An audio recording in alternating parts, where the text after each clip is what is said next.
What's up, y'all? How everybody doing?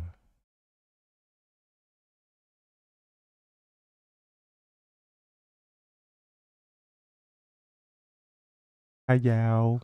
Hi, y'all. We back. We back. Man, look, y'all. Check this out. This gonna be some real tea here, right? Cause, Cause now we found out that if they people got this login right here and saying that she died round about this time at 8:49 and stuff, the footage makes sense to me now. And 54 Keys broke it down. So it made me think like if that's the case, that's probably why Miss Teresa and them showed up at that hotel then, 'cause they already knew she officially died.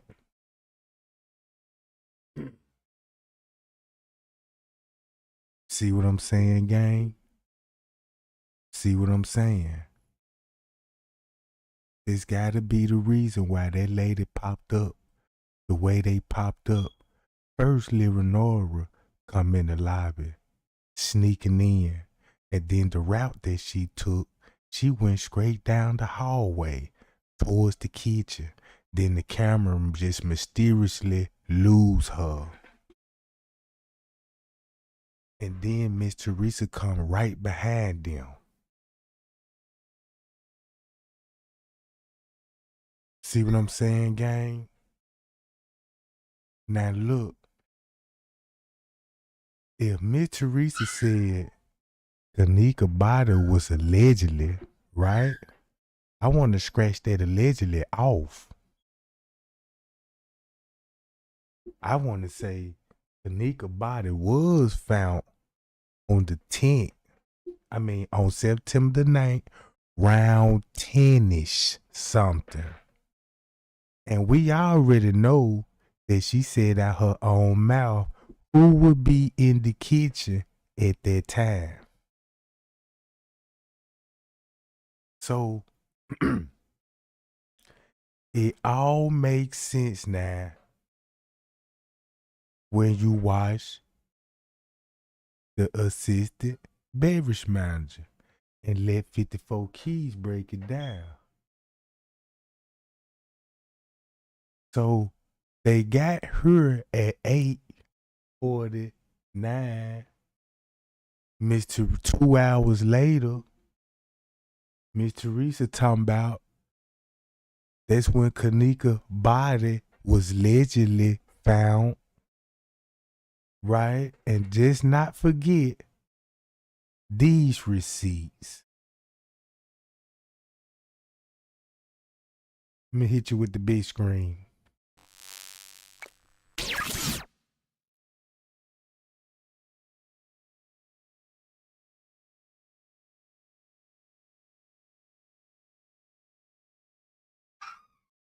All right, y'all heard it right.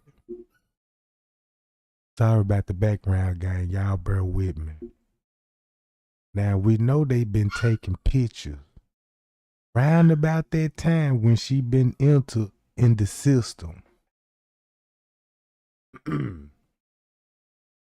They enter her in this system right here. Therefore date. They got a timestamp on it. Miss Teresa gave valuable information at this point, right? Let's watch 54 Keys video and we're going to track the beverage manager movement.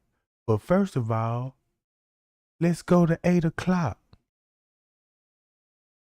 and let's see what leads up to this.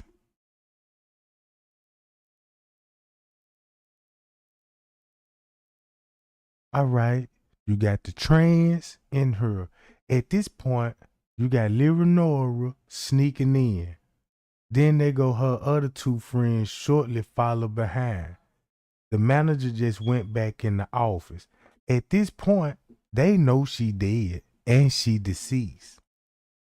They know she dead and she deceased. And Miss Teresa know it too. Watch this.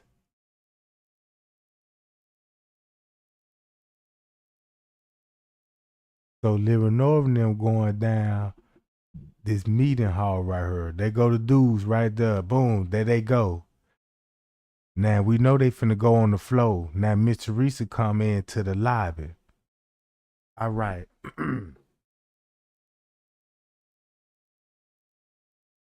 So now I know for a fact, and Miss Teresa know for a fact, that's why she dodging her mama.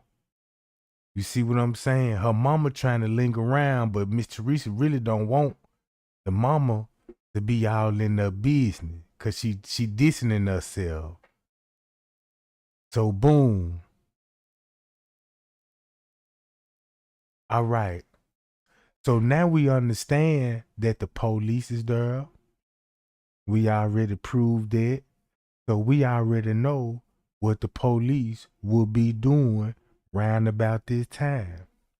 So when they was calling about we got a female knocking on the door to door, the phone call for Leonora and all of this, now I can see why they would call the police on Leonora, and Leonora would be causing trouble on the 9th floor because Kenneka just died.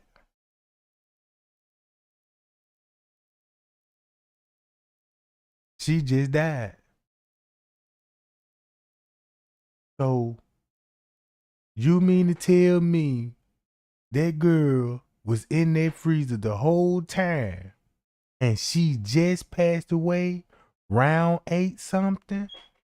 Now y'all see Miss Janice looking for Miss Teresa. She done got out of there. So boom. All right. This how you know something wrong.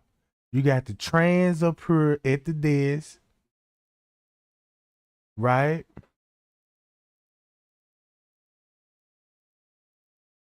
See the manager.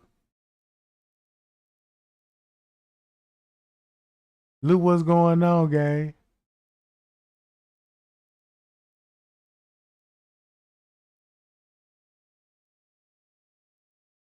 Check him out.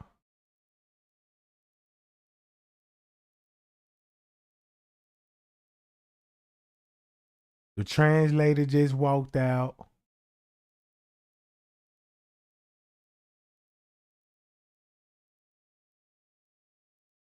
So at this point, now you finna understanding what's all the movement about on the footage. Now you got a clear understanding what's the movement finna be all about on the camera. So let's watch their movement and their behavior.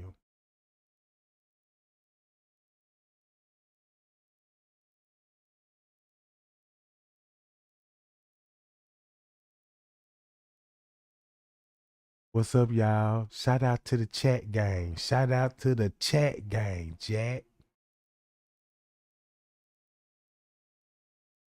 I see we got the Payal gang on deck.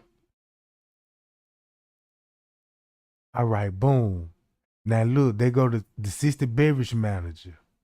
Look where he just came from. We don't know where he came from, but we know what direction he was coming from. Check him out. He gonna be behind the front desk, right? I wish I had the front desk camera so I could show y'all, because he finna be going to the front desk and he finna have a whole lot to talk about. You know what I'm saying?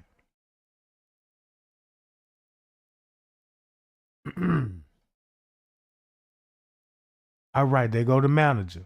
She on the move. Boom, he on the move. All right, they on the move. So we already know. I'm finna stop it right here, and let's go to 54 Keys video, and we finna break this down. Hi y'all, I'm gonna mute my microphone, gang. You know what I'm saying, and I'm gonna come back with my commentary. Like, what the fuck does that mean? And I captured a couple of them, and I'm gonna show y'all here in this video. But like I said, there's something going on behind her. So after she throws all these pictures out at me, what I noticed was people scattered coming up behind her. And I promise y'all, in a blink of an eye, She was gone, and the beverage manager was standing right in my fucking face. Scared the shit out of me.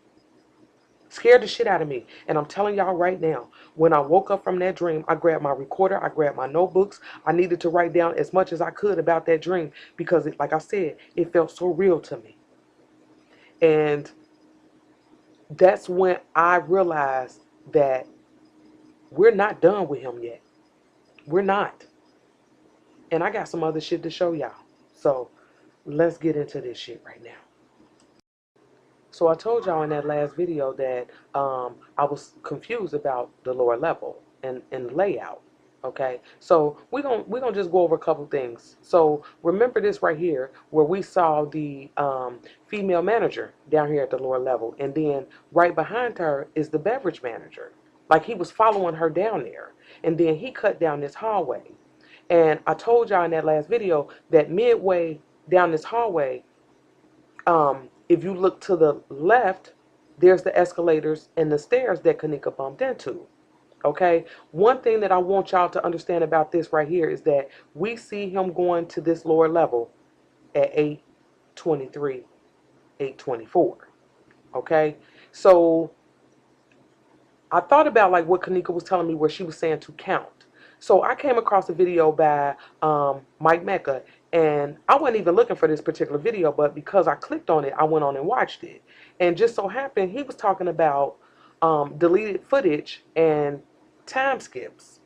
Okay, so yeah, just real quick. Now y'all know when y'all go to the bottom of that hallway, you come out into this kitchen right here. When you go through those double doors, one thing that I found out on Mike Mecca is that before you hit those double doors, like how we see her right here in the kitchen, before you hit those double doors, to the left there's a hallway. There's a hallway right there. And I remember people saying that shit in the beginning, and I was like, what? Like, I don't think so. Like, I didn't really have any proof, but I found proof. And let me show this to y'all. This person in this video, they at the Crown Plaza and they didn't walk the lower level and they go through these double doors. If you look straight, it's the other set of double doors that Kenneka walked through to get into that kitchen. But then if you turn to the left, nigga, it's a hallway. I'm like, oh, like, okay. And then what I found out is that right here, if you go to the left, you hit those doors that led to the bathroom. And then she walked through, we see her walk through the kitchen, and then she come through kitchen too.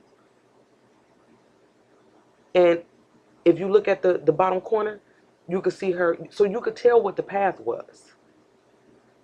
Okay? And then she comes out right here. Gray Hughes did a really good job putting this shit together, man. And then like right here, as soon as she passed right here, that hallway would be to the left.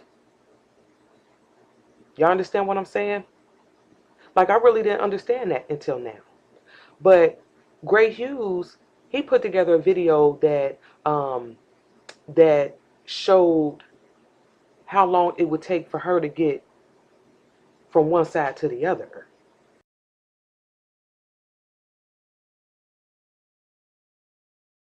All right, I'm gonna skip this part cause we finna get to the beverage manager and see what they was up to at 8 something. Going on 9, going on 10, watching the police. Cause they said she died around about this time. That's what I'm be concerned about. Is that footage and where they was going. Cause if you know where they was going, you will know where she will be located. You see what I'm saying? Cause I got all the paperwork. Remember when Walt was talking about she in the basement? She was in the basement. I found her in the basement. Then you know what I'm saying? Then they got on camera, security discovering her. But then you got a radio call. Jerry found her. You got 3 different people claiming they found her in the paperwork. You see what I'm saying? So let's connect this beverage manager. Included the time skip. So again, I went looking for video footage that included the time skips because these right here are the crucial hours for me, and that's around 8 o'clock when we see the beverage manager in the lower level. And right here at 8:23, almost 8:24, he's headed toward the kitchen. See? He's headed toward the kitchen. Excuse me. And when he get midway down that hallway, I don't see him go into the kitchen, but I know he didn't go up those escalators because I watched the escalator footage. Y'all, when I say I've watched hours upon hours of footage, I have. And so let me show y'all some of the time skips. Now we know he down there in the lower level around 824, 825. And then watch this right here, this footage from kitchen 2. Watch the time. Y'all see that? It jumped from 7:57 to 8:28. About 30 minutes. So you mean to tell me the time skip right around this time? You see that? You mean to tell me the time skipping on this camera right here? Lower level kitchen area. And the time skip.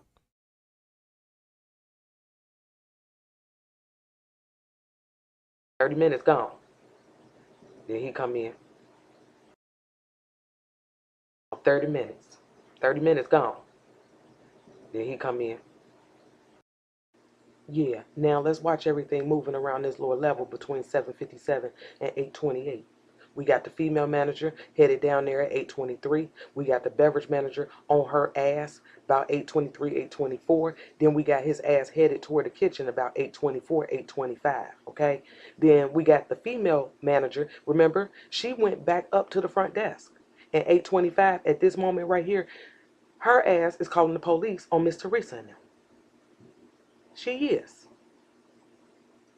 Okay, so now what I want to do is show y'all some footage from the lower level kitchen that Kenneka walked through. Let's look and see what's going on.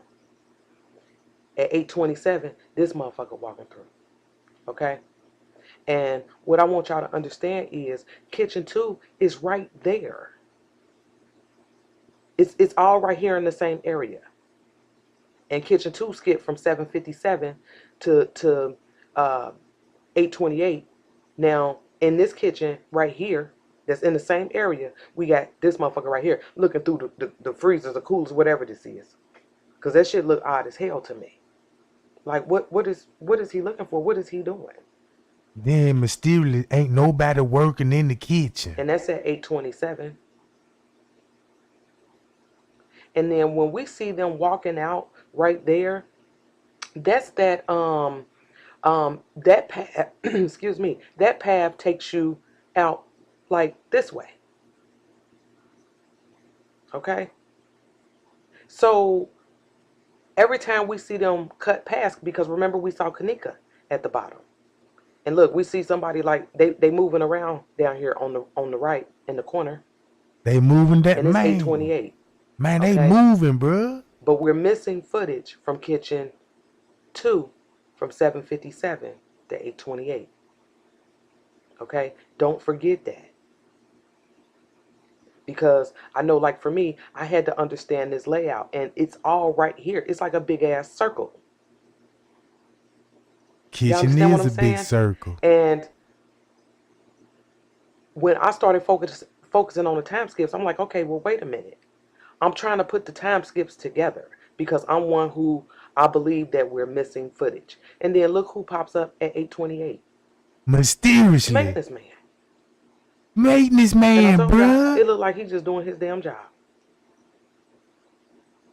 That's what that looked like to me. See, cause look, it might look like that to her at that time, cause it looked like that. It looked like that to me at that time. But they needed that cooler on. You see what I'm saying?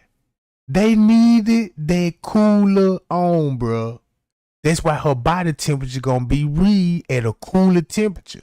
Cause check this out, we still gotta think about rigor mortis.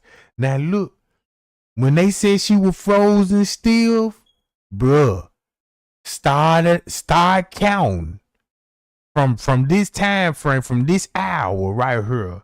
You finna count, cause how long it take for your body to get full rigor, the full rigor. That's probably why they had to lay her. That's probably why they had to let her lay there so the rig could settle in and then flip her. You see what I'm saying? And then flip her taking photos.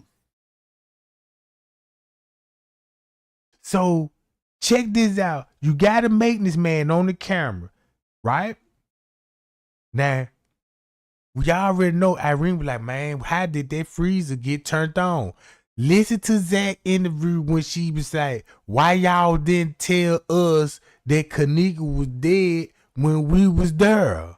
And I was like, it might have strange that she would say that. Why y'all did not just say she was in the freezer when we was there? So that's gonna be round about 8 something going on 9 o'clock when she on the footage. You get what I'm saying? So boom, you got a camera skip in this lower level kitchen down here. So we know it's movement down here. Now all of a sudden, you got a maintenance man checking temperature.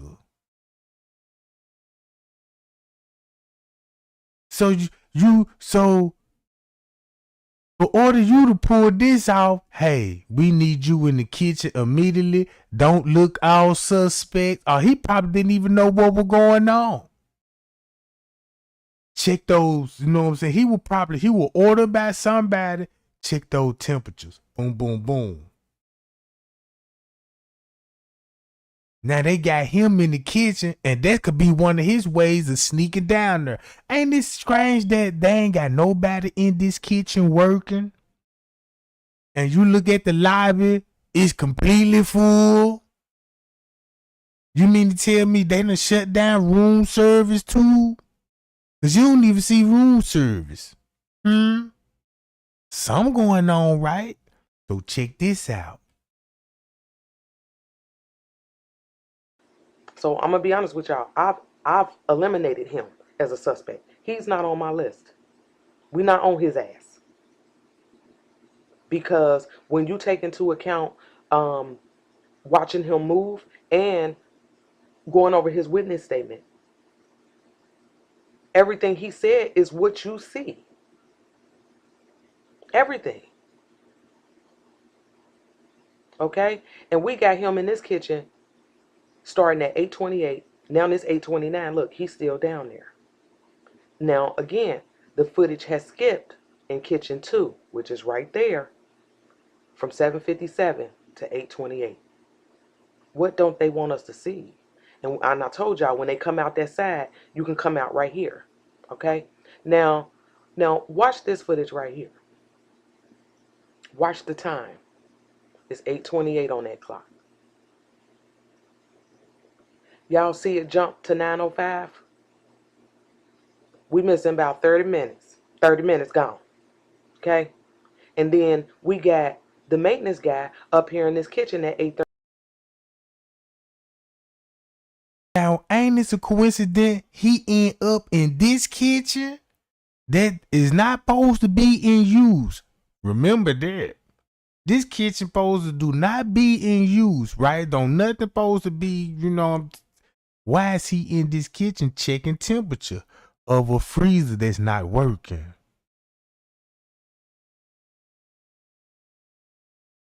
Hello? Hello? See what I'm saying, gang? And look at the route that he took to get there. Now, I wish I had those other cameras. Cause I want to show y'all those other cameras too of what it's showing y'all. Cause I wish I had those cameras. Man, I wish I had those cameras. But watch this. 34. So it's safe to assume that when he left from down there in the kitchen where we saw him at 8:28, he headed up there. He's headed toward that kitchen. Okay? Where they found Kenneka. Now, understand this. I want y'all need to follow me, okay? Understand this. Don't forget that he told us that he was only up there for a minute before somebody from the front desk called him. And y'all remember? Somebody called him and told him somebody shitted in the pool. We need you to go check that shit out. Come on out of there. But so now the pool done came back up, right? Cause now you got feces in the pool.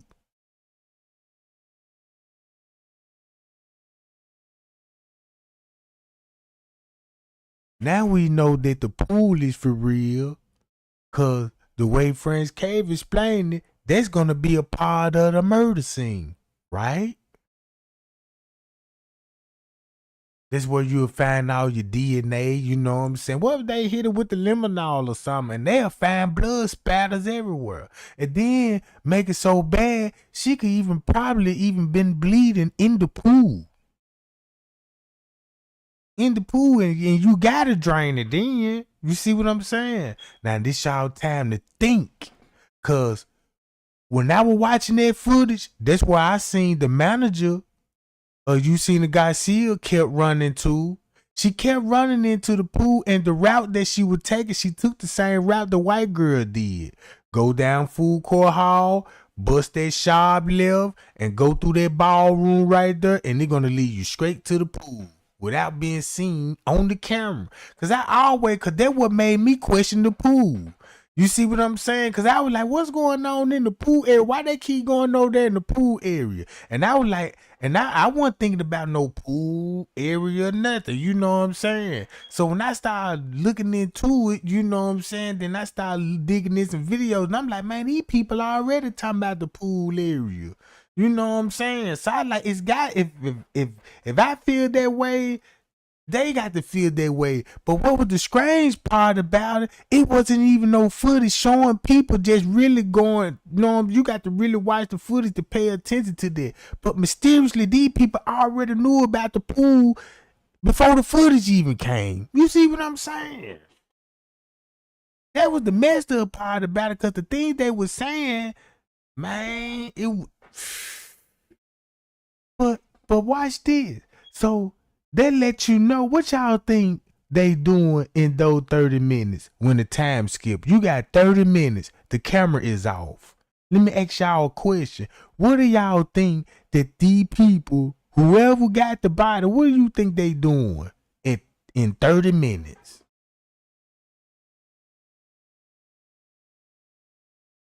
In 30 minutes. You got 30 minutes to do what you gonna have to do. And according to the paperwork, you just had a body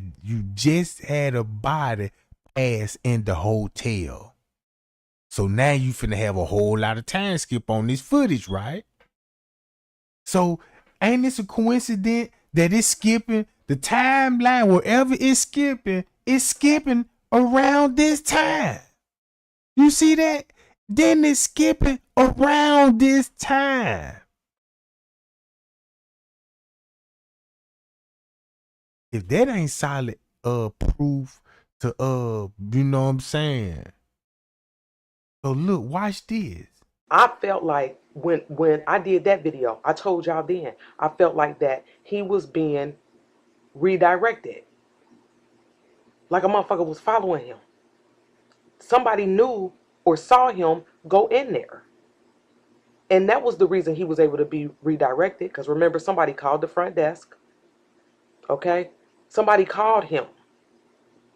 And then when he got off the phone, that's when he radioed the maintenance guy.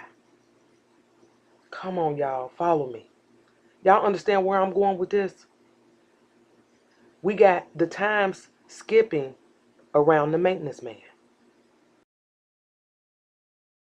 And then you got the time skipping around the time of death. You see that?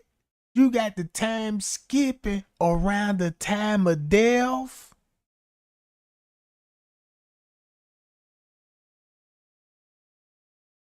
And the question still remains, who called him? And we know the time skipping down here in this kitchen, and it's skipping around the maintenance guy. We saw it. We missing about an hour worth of footage. Now it's an hour. You see what I'm saying? Because I noticed this. Look how they look. They skipping 30 minutes apart.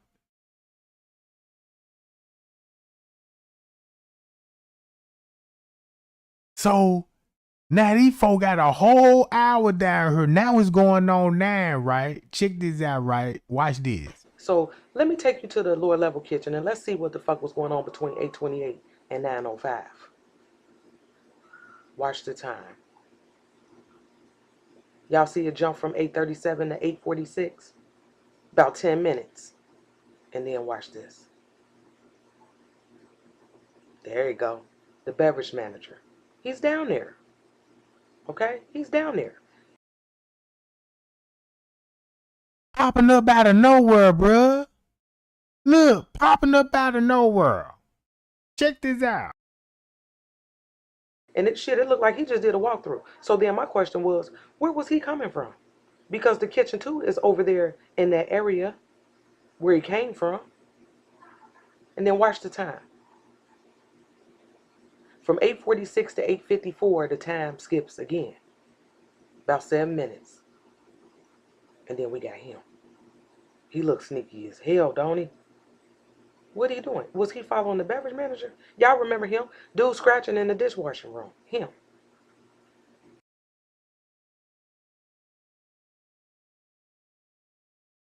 Now, look what he doing. Now, y'all remember this? Now, everybody was like, man, why he peeping around that corner? Cause this where the traffic gonna be at. Cause y'all know the elevator is right there. That's what he looking at. The elevators.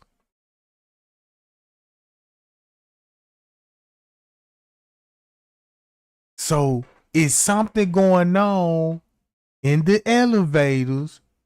And look what time this is. Right? But y'all know this though.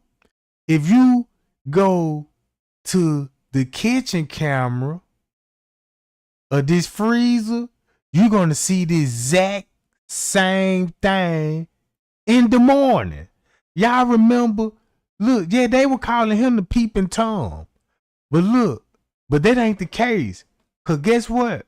This right here what y'all see, they got this showing at 8, right? At 8 something.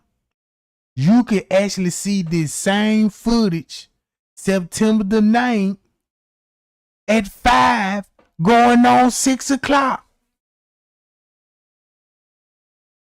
Cause when y'all first saw this, cause remind y'all, when y'all first saw this, it was at 5 something in the morning. And that's why everybody was like, that's why they call him the peeping Tom. Cause everybody was thinking at that time, ooh, they in the kitchen, assaulting that girl. You see what I'm saying? But here go another loop video that I was trying to tell everybody. Now they got this showing at 8 o'clock.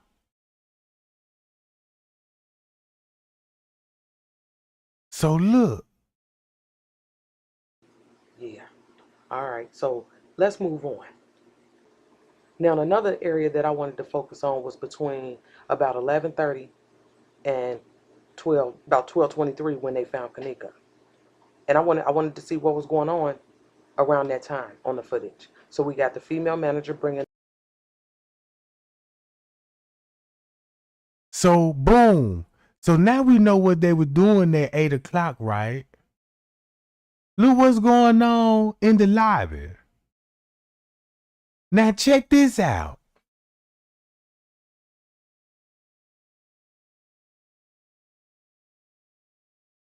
That's probably why Miss Teresa didn't want to be in that hotel, period.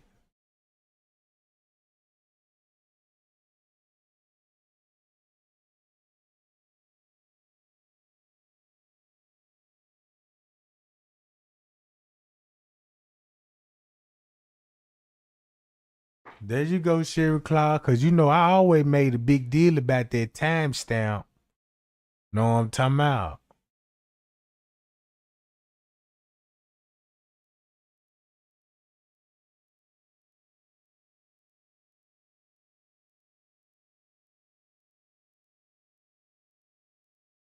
So everybody knew where that girl was at the whole time, and they actually just basically let her pass away in the freezer. Well, wherever she was at. So Mitch Reese and them in the parking lot. All right. You got Irene popping up. Now, matter of fact, let me play Irene video with no.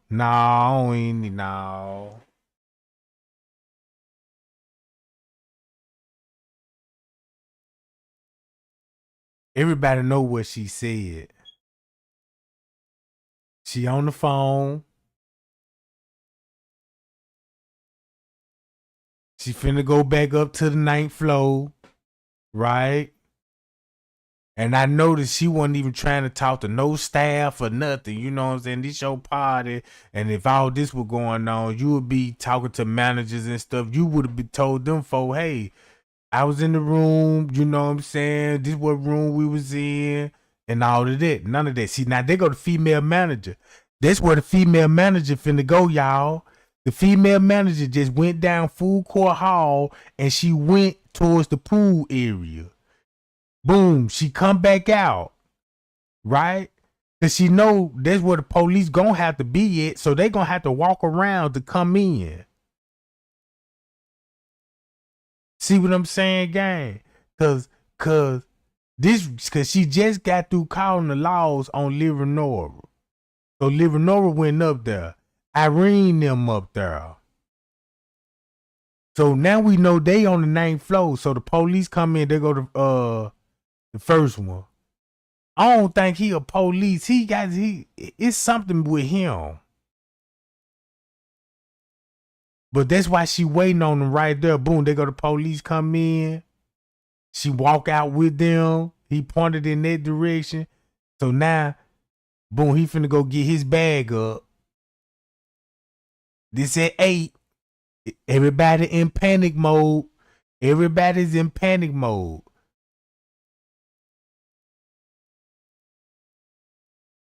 All right.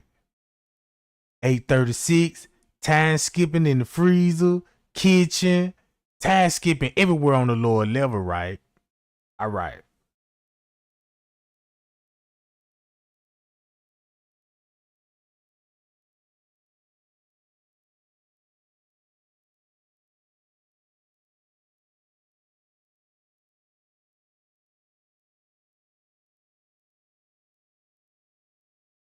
All right. He went and got the other police out, and then they walked right by him. But you just called the police on them, but you just walked right by these folks. So Irene done met up with Leonora. So Irene was on the phone and called Leonora. And she went up there and Leonora told her what she was. So they went up there. But the strange part about it, wherever Leonora came from, they were giving her drinks. Cause she got cups in her hand. So she went in somebody's room and talked to somebody and they gave her something to drink. And I don't think you finna be walking around with a cup of water in your hand. Now, is that strange to you? Cause it's so strange to me. Cause that lets me know she knew where she was going when she went on that 9th floor. And then it was already rumored that she was on the 11th floor. She was already reported to Risco that morning and told Risco, my sister was here with one of your employees. So they know some about the employee because they don't want to identify this employee that Kenneka was with in the lawsuit. You see what I'm saying? That's one thing the lawyer told me. Man, you know what I'm saying? The person that is being accused of this crime, the victim gonna know who's responsible in all of this. It's up to that person if that person wanna make that public. But why would make it private? That's what I don't understand.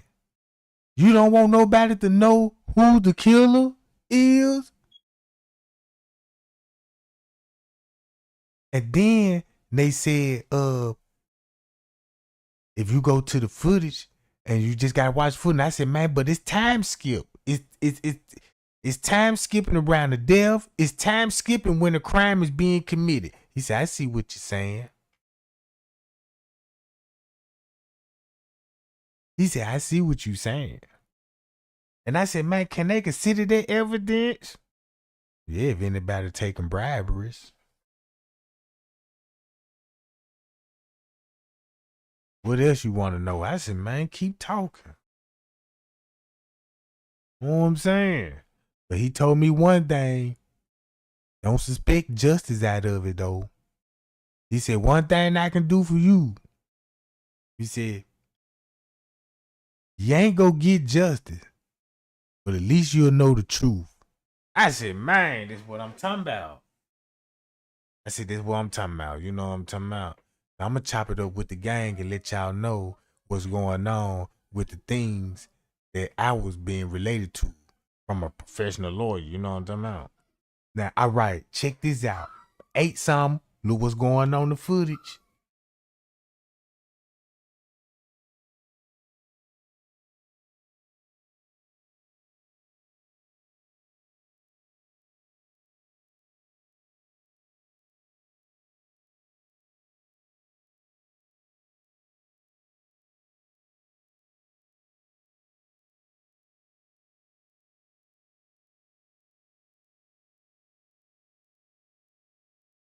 Now, look.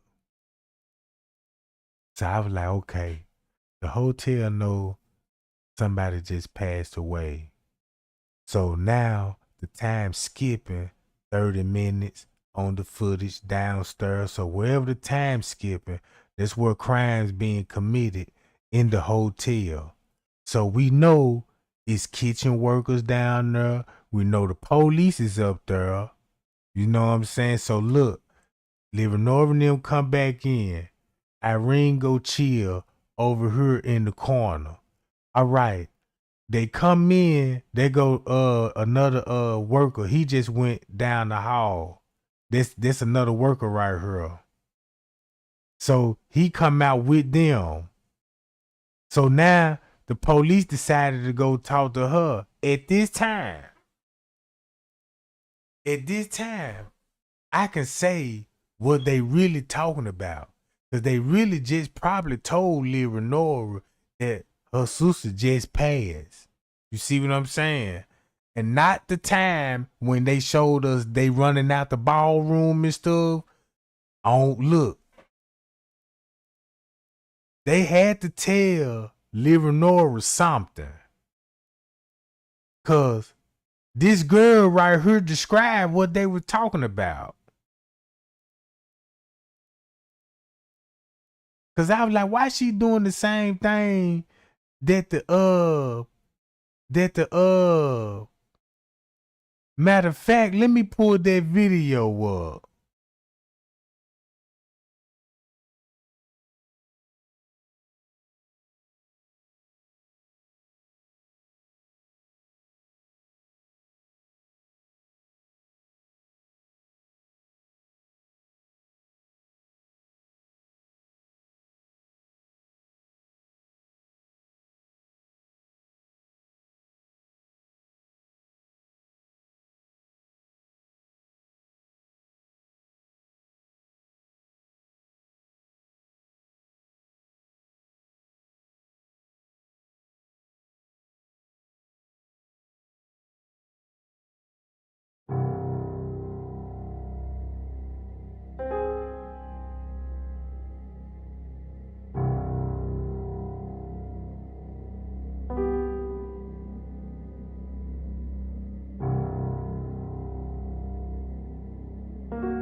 Look, y'all see that, bruh?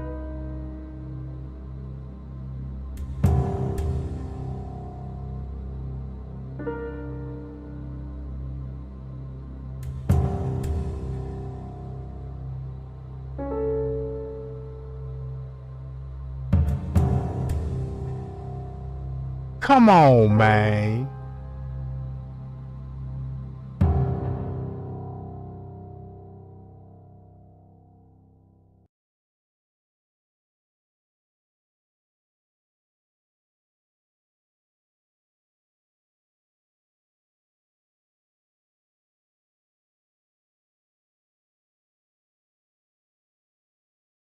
She basically did the same thing. So that's why I said the police had to tell them Kenneka just passed round about this time.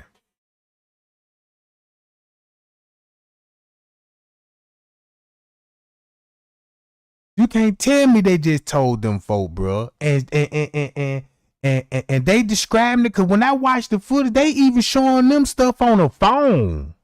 Then they got to talking about what was in the phone. So that's why they started pulling the fire alarms. You see what I'm saying?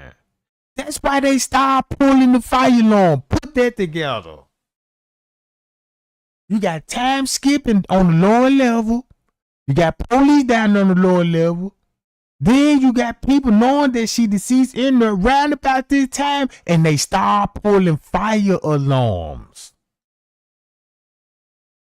What's they telling you? Now, what's they telling you?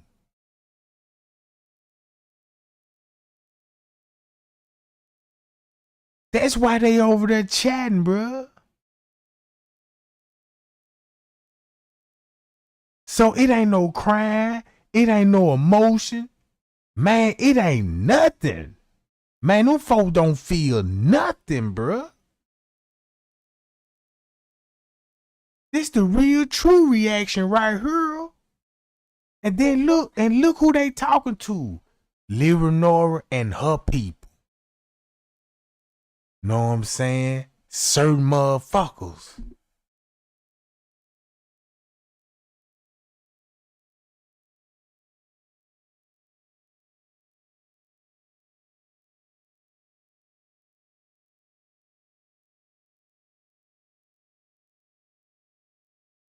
But look, but you go on their Facebook page, boy, they all am Kenneka, bless my heart, but God, putting on the show, bruh, putting on the show.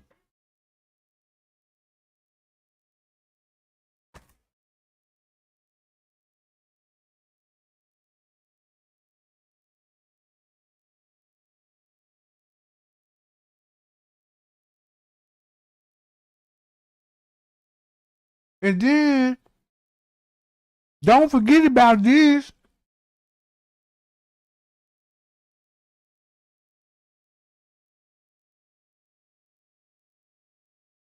Don't forget about the timestamp in the freezer.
Man, them folks so wrong. Man, them folks so wrong.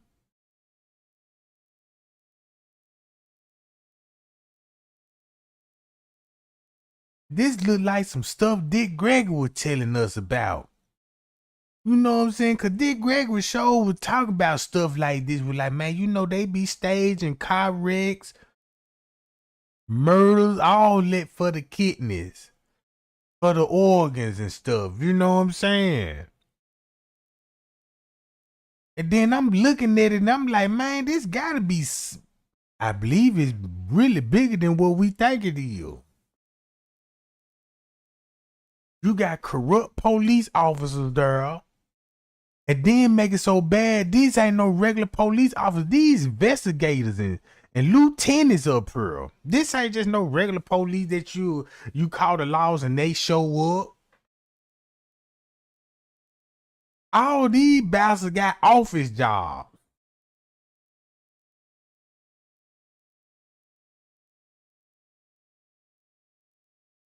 And then make it so bad, they from different agencies.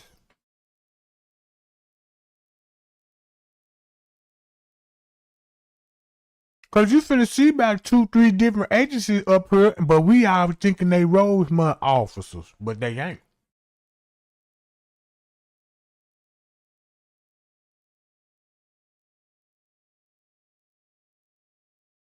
So it's like Rosemont had their chiefs and they captains here at the up here at the hotel. Then they called North Chicago police. So now you not North Chicago police, but they detectives. So you call the North Chicago police the most crookedest police precinct, and you call they detectives, and they came out here out their jurisdiction to investigate a death investigation, right? But these detectives, but these gonna be the detectives though. Then you hire technician evidence crew. You know what I'm saying? The people that the technician them. You went and you had to select them type of two because they gonna cover up for you. So it's like they know all the crooked people that work in certain departments, and they could call and be like, "Look, I need your help. I need a favor. You owe me one." Next time you know, they give them detail like, "Look, I need you now. Holla at you. This what going on." You see what I'm saying? Cause look, they ain't look. 9 times out of 10, they weren't back there watching no video cameras. Because everything they already on the tape, they already saw it. You see what I'm saying? They already saw it. So Miss Teresa and them want us to think that they won't even show us the footage or none of that. But in reality, they already know what was on the footage, so they could be assisting them. Because at this time, the camera's cutting off and the police there. So they let you know the police got control of this camera right now. Is because it's an investigation, bro. You see what I'm saying? So now you know who turning the cameras off now at that hotel. The police.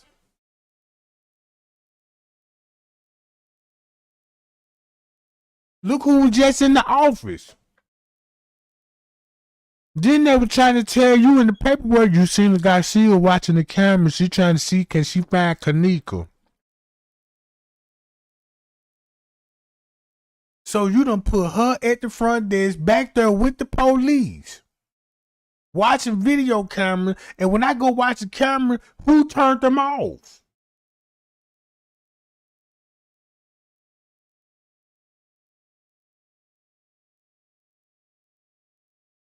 Cause this when they finna start pulling the fire alarm. That's when they finna go pull the fire alarm.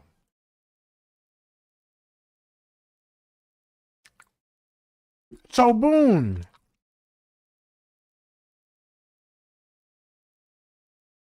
Did Renova go back there in the office?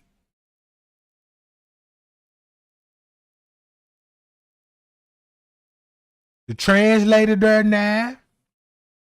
They sitting there waiting.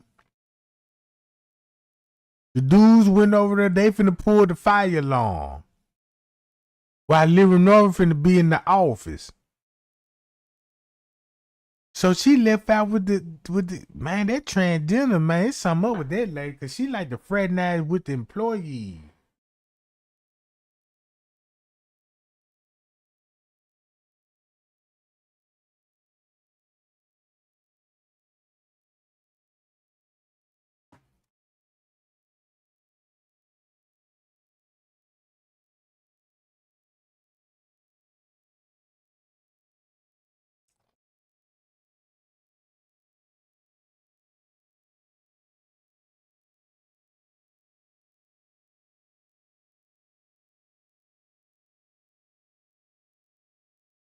Now look, if this going on, I could just see what Miss Teresa would be doing in the parking lot, manipulate her mama.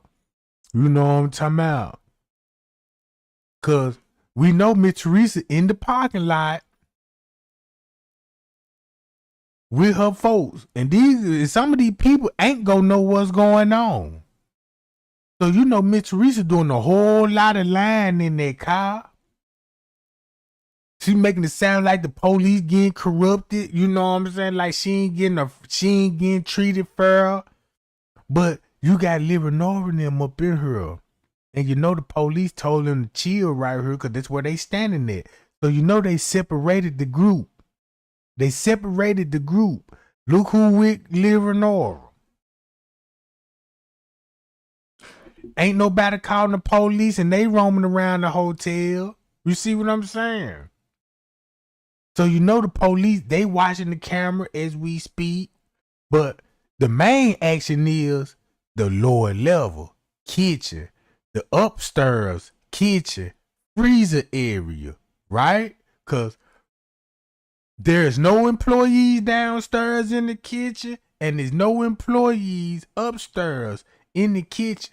And y'all know the wood double doors locked. You know the kitchen is secured, right?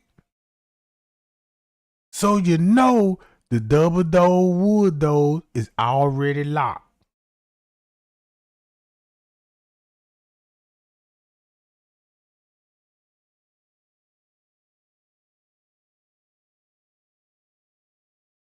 So they know.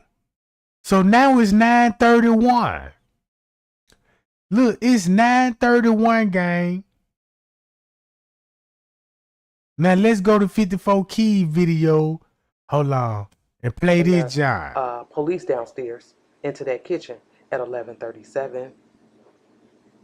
And then at 11:38, now we got them coming from the other side, but somehow they ended up coming through the side where Kenneka came in. And that's what makes me think that they used the hallway because they came in that way. Because we've seen all of them come in on the other side. Y'all understand what I'm saying? I hope I ain't confusing y'all with that shit. But we got the police in this kitchen at 11:38 to 11:39. And then at 11:39, we got the beverage manager leaving the kitchen. He out of there. I told y'all when they came in, he went out. And I think he cut through the hallway because he came out on that side. We didn't see him. He wasn't in the kitchen footage with the police. And then look at this footage from kitchen 2. Watch the time. It's 11:40. And we got the police. The police with latex gloves on. Coming through there. They all through this lower level. Okay? They all through this lower level. But I want y'all to pay attention to the time.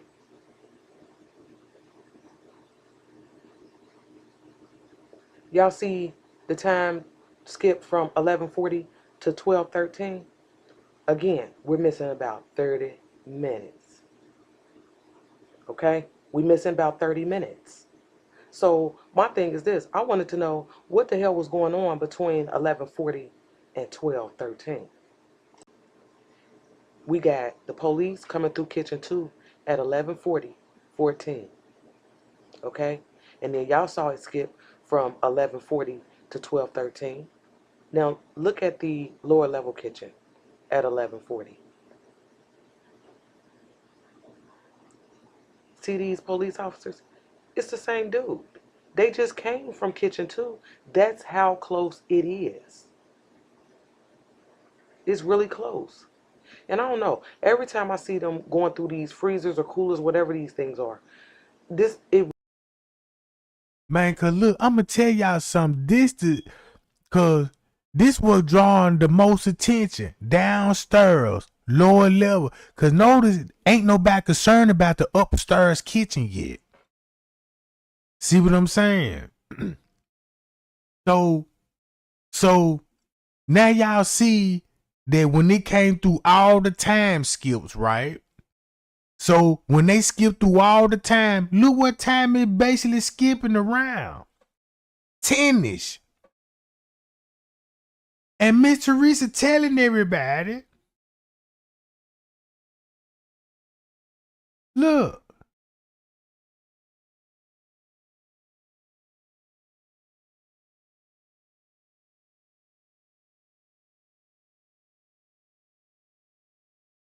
She just put allegedly in front of it, because you know that word allegedly can protect you. But Kenneka's body was found around 10ish, and then the footage skipped all over that time frame. Now they showing the police in the kitchen. Yeah, y'all know what it was. Y'all know what they were doing. Round 10 something. They let you know Mr. Reese was fully aware that Kenneka was found. Round about this time. Well, not found, but probably, you know what I'm talking about? Moved to a new location. You know what I'm saying? See what I'm saying, gang? This some strong circumstantial evidence. Then the time skipping around this time. It really bothers me. It really bothers me. But needless to say, they were down there. They were looking for Kenneka. Okay? Now, let's continue on. Let's see what else is going on around 11:40. We at 11:46 right now. And here come the beverage manager. And then he went into this bathroom, and I told y'all before, he was only in there for a second. So it was kind of like, well, damn, I was reading comments, and people were like, I wonder if he heard the police coming. I mean, and that to me was a really good question. Okay? But he's in there less than a minute, and then he brings his ass back out. So we got him going into this lower level kitchen at 11:47. Now, let's go back to the kitchen. Watch the time.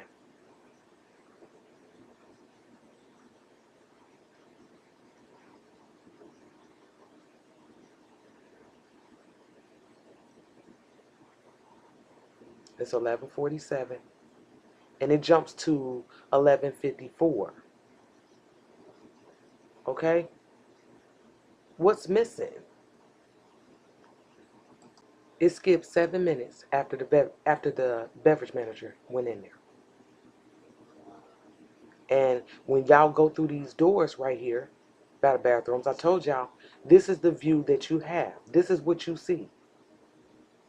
And straight is the freight elevator. And then by the freight elevator, you have those steps that they wanted us to believe that Kenneka went up. Okay?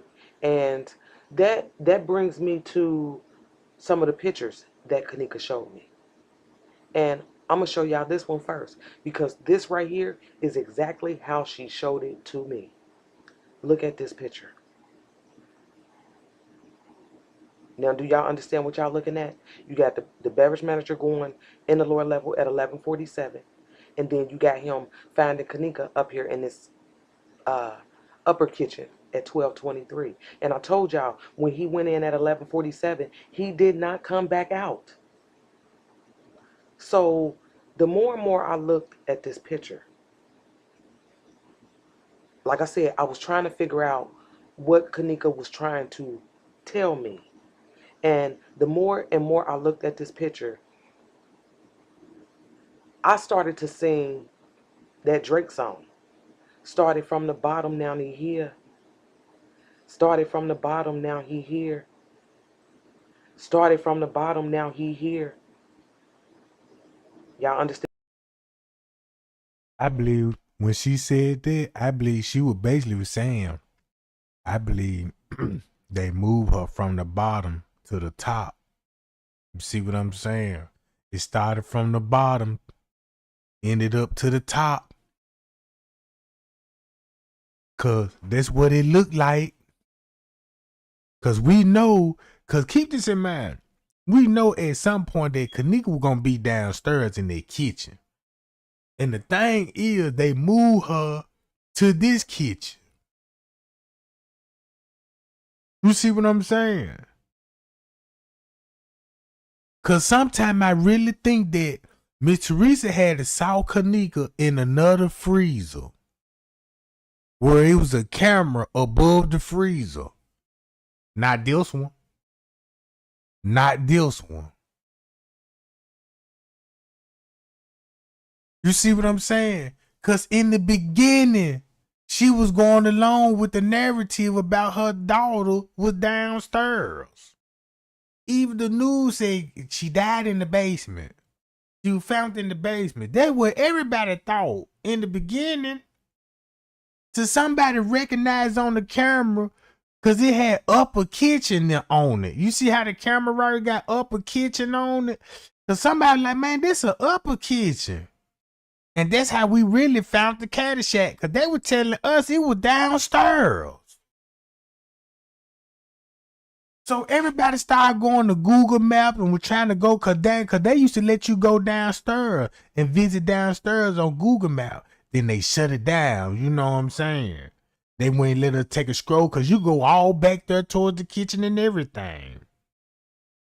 You see what I'm saying? So look, that's the only way that I gotta look at it. That Miss Teresa and them knew she was in the freezer, but downstairs in the freezer they weren't working. But it's a camera above that freezer. You see what I'm saying? Cause they even got cameras in the paperwork saying it's cameras above the freezers. And and you could actually see free, just say like y'all see these cooler those, y'all see the coolers. You know what I'm saying? You see the coolers on camera. But not the freezer. But they do got the freezer though. They just didn't release that to us. But it had to be a freezer downstairs with a camera that would have saw it. And then when Miss Teresa came to her to view the body, since you got her on tape right here, you know what I'm saying? Right here on tape. So Miss Teresa couldn't do nothing but just say, when I walked back here to the freezer, it was a camera right above the freezer. And want us to believe that they took the camera down. But the whole time, this in another kitchen. You see what I'm saying, gang? That's a strong possibility. Because the way she pointed out that a camera that would be back here, I even said this when she said, I'm like, no, ain't no camera gonna be right there. You know what I'm saying? Ain't no camera gonna be right there. Not in that location. Cause the camera won't be able to show nothing.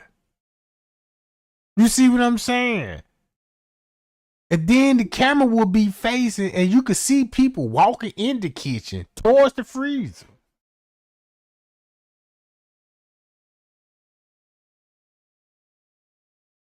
But check it out.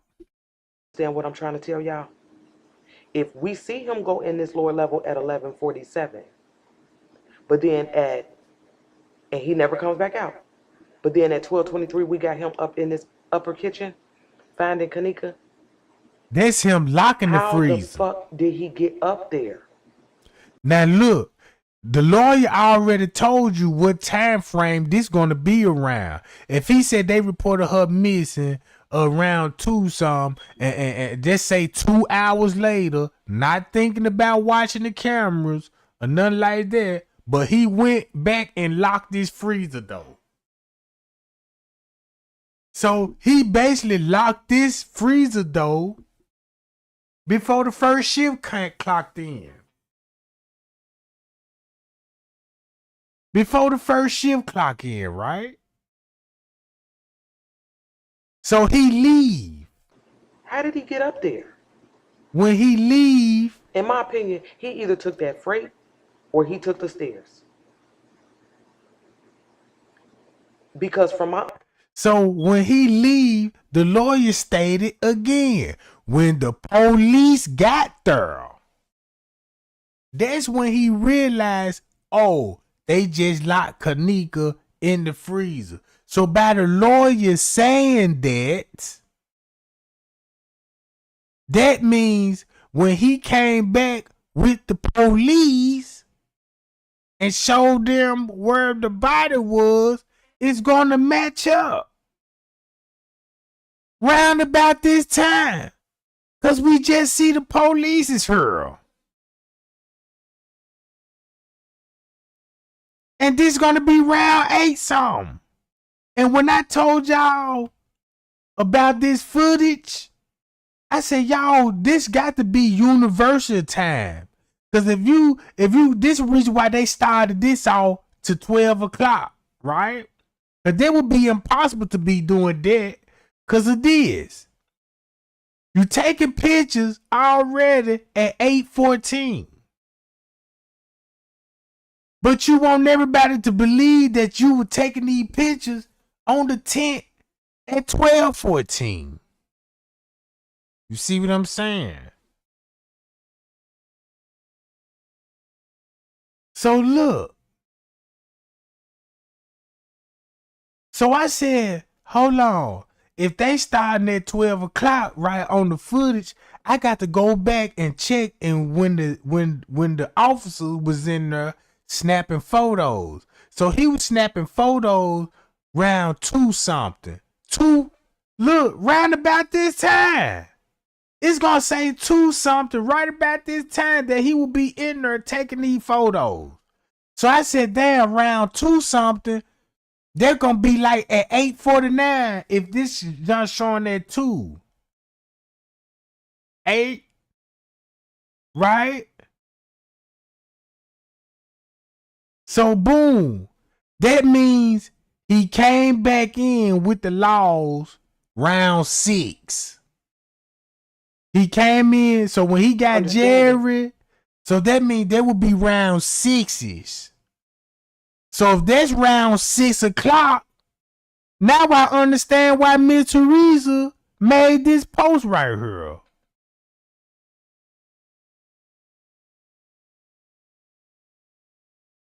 Hold on. It's a post that she made because she said that's when she called the news station round 6 something and told the news station can they help her find her daughter in the hotel. And she was Pacific, said it was 6 something when she called the news. So boom.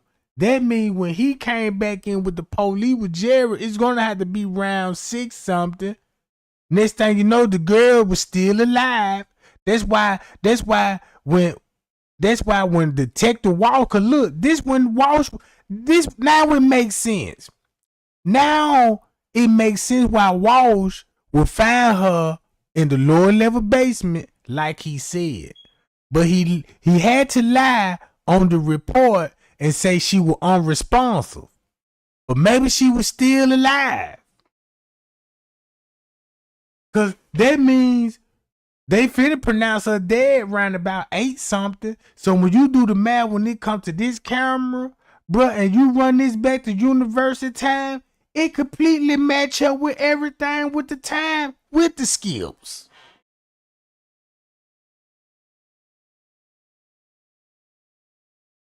Man, I can't even believe this. That's why you had the maintenance man. Now you need the maintenance man. Then you got the oh man, then Mr. Recent. Oh man. Is that making sense to y'all? Cause I don't want to sound crazy and illiterate, but that's the way I'm getting up out of this. Cause I done read all the reports. I done seen everything when it came to the Kenneka Jenkins case, and it's gonna direct your mind to that. Cause look, Those are your only 2 ways to get up there to that upper kitchen from the bottom. Come on, man. Come on, man. Y'all, stick with me. Now, y'all know when y'all come up these stairs right here, you got the freight elevator to the right, and then straight ahead is the dock. But then right here, you have two double doors that lead to the set of wooden doors that they said Kenneka went through. Remember, they caught her on camera coming through these wooden doors. These doors right here. Now, I was watching a video about Mike Mecca, and I found that there is a hallway to the left of this door right here. And it fucked me up, but I never was able to put it together until now. But to the left of this door right here, there's a hallway. And I'm going to be honest with y'all. I think this is the damn hallway that the beverage manager took to get into this kitchen. This hallway. And then look, y'all see how Rosemont tried to Photoshop the picture. Now you caught Rosemont photoshopping the picture, right? Look at this kitchen. They want y'all to believe, all right, y'all know how the kitchen where the pot sink at. They want y'all to believe when the police were walking up through this door, this what you gonna see, the wood double doors. So basically you come from this side and you make a left and you in the kitchen. No. Cause Trey Gang showed y'all the real route. You see what I'm saying? Y'all see how they got caught? Know what I'm saying?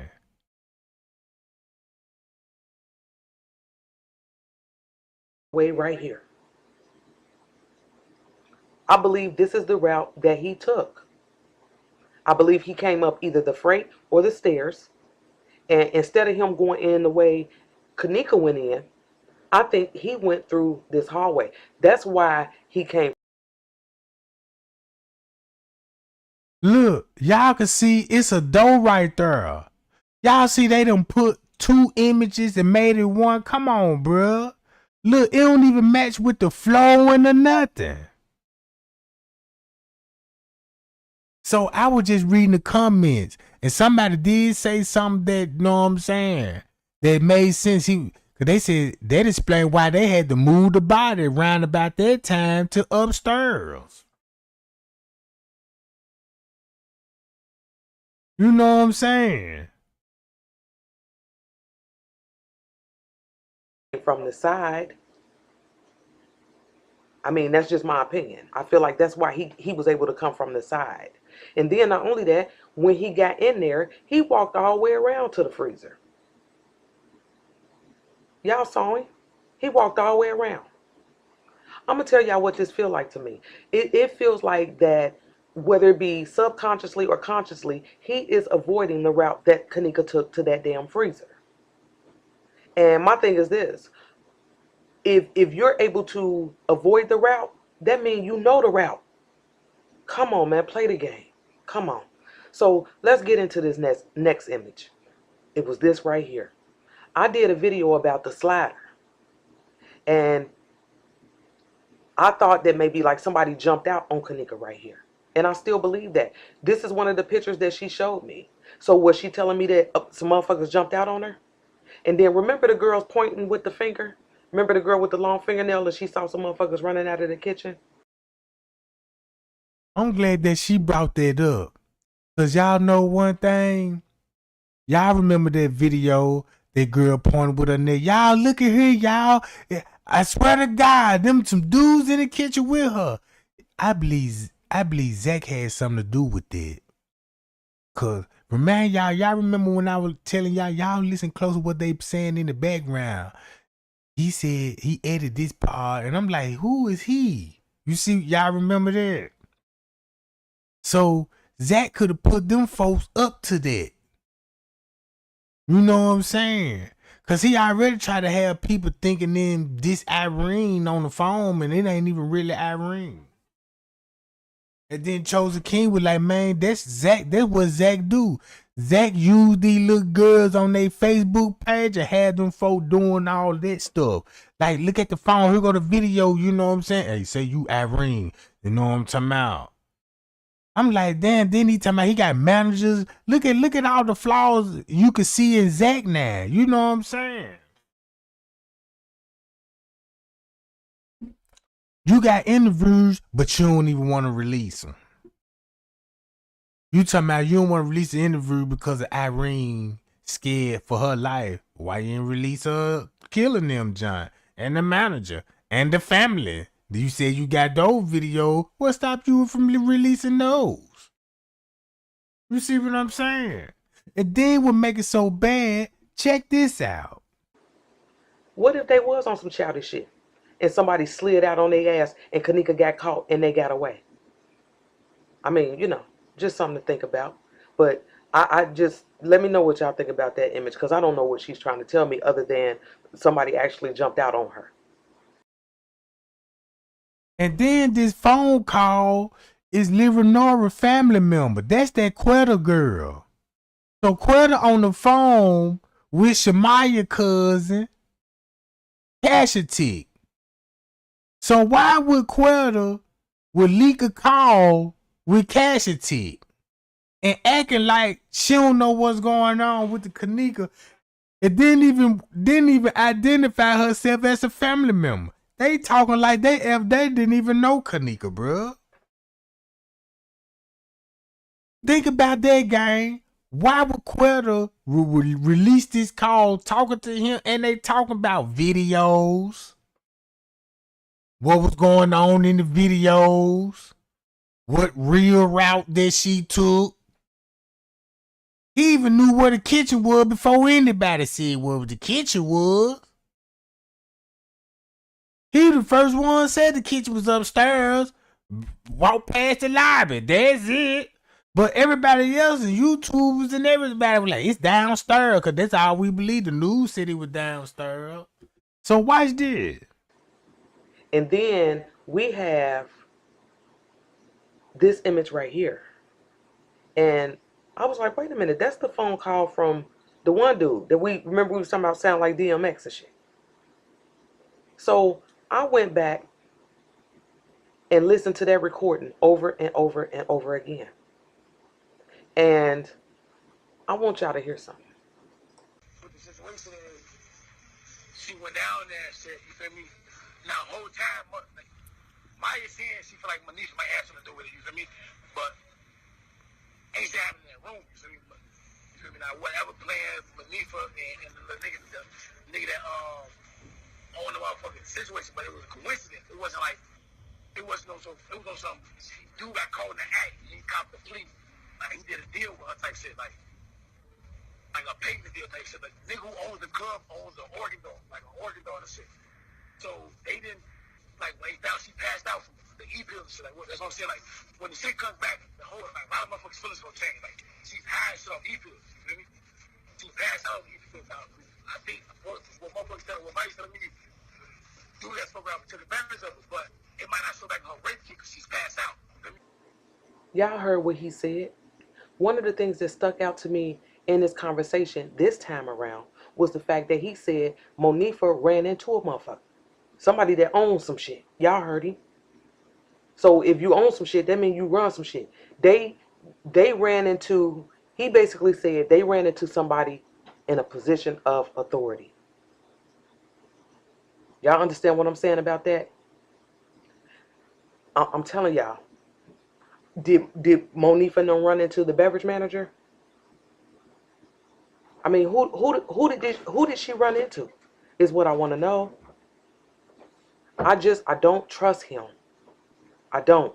And I think, like I told y'all in the last video, that he was tracking the police all throughout this hotel. Understand, he's been at this hotel for years.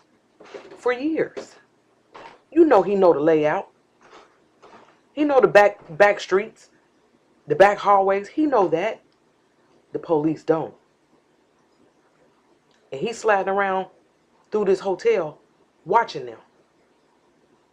That's how I see this.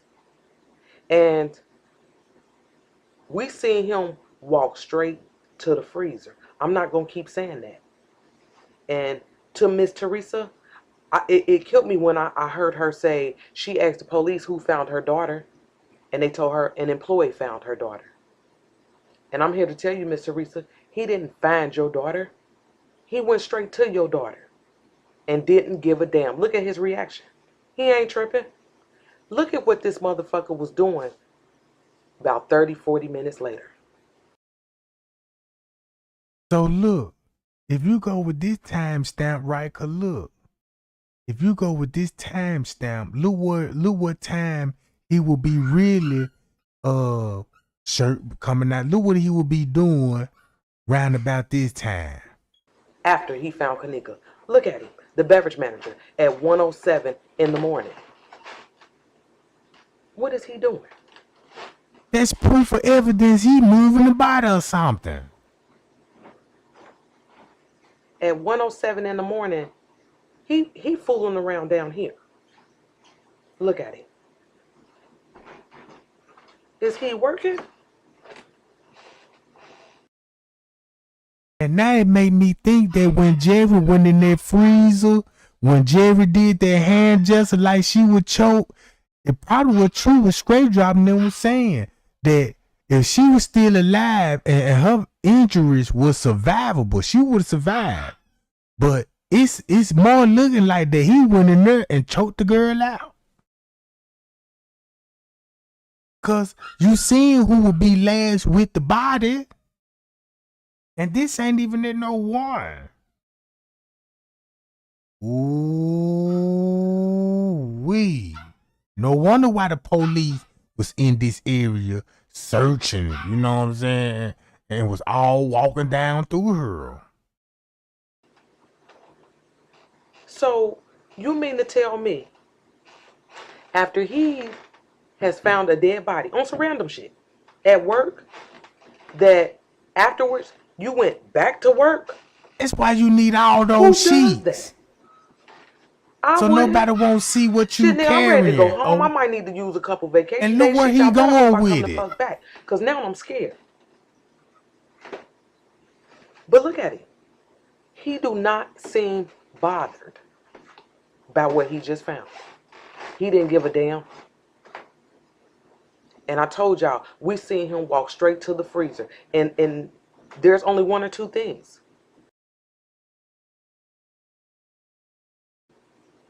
Either he knew and he was the one that put her in there, in that freezer, or he know who the fuck did. And either way, he ain't talking.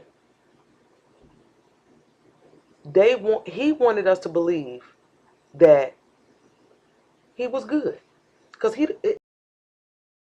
So basically, y'all just witnessed, see what they was moving like leading up to 8 and 9 o'clock, round about the time of death. And they just threw the time off. You see what I'm saying? Well, they basically just didn't just really just threw the time off. They just threw the time off in certain areas of the clock and stuff. So this probably why he would be down here. You gonna need sheets. So this gonna be right at 7:07. So this will be at 7:07. You see what I'm saying, gang? So this leading up to 8 o'clock. So when you got all your time skips, they were covering up for this route. So it can make it hard for you to track his every movement.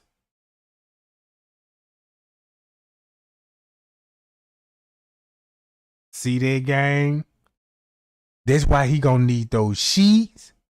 Go into this room, and the next time you see him, his shirt gonna be off.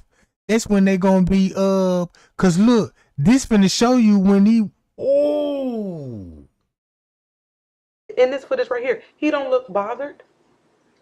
That's why, understand this.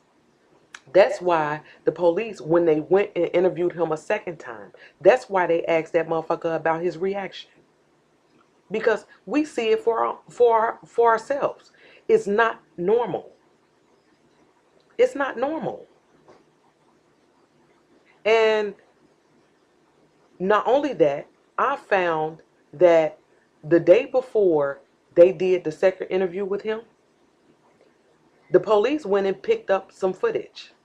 They picked up a flash drive on the 17th from Him, the fucking beverage manager. He would. And that's why come on, man. Then he possessing the flash drive. He shouldn't have been able to get him shit. I don't want nothing from him. Not him. Because he knows something about something. And it's a secret. That's why I'm saying all this that went on, man, there's got to be a connection between him and these kids. There has to be. And I know even in the beginning we was like, Miss why would, Teresa. people was asking like, why would they cover for some niggas? I don't think it was them necessarily covering for some niggas. I feel like in order for the hotel to cover up what they did, they had to cover up what those niggas did. It all goes together. It all ties in together. So nobody's talking. We got all this edited footage. We done spent a year talking about the footage being edited. We know this. We got to come from another way. We got to come from another angle. This ain't no, shit where they going up against Nunu Nim from around the corner. Crown Plaza, nigga, this a brand, a corporation. Of course, we're going to have to fight harder. We're going to have to fight longer. But those of us that really want justice, I'm in it. I don't give a fuck how long it takes. I've been studying cases that is still open to this day. It's been about 10 years.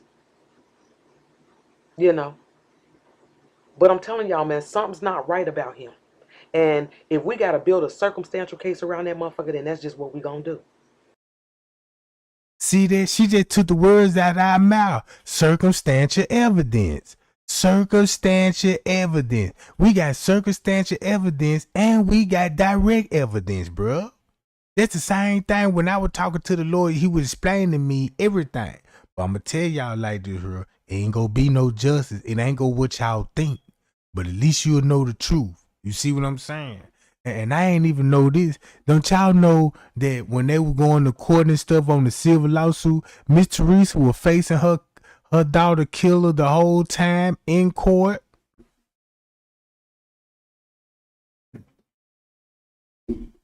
And don't you know he had to testify upon the oath of what happened to Kenneka? Did y'all know that everybody knew the truth that was in the courtroom? Everybody know what happened? You see what I'm saying? Everybody know what happened. It wasn't no conspiracy to them. But the level of corruption in their court system. You see what I'm saying?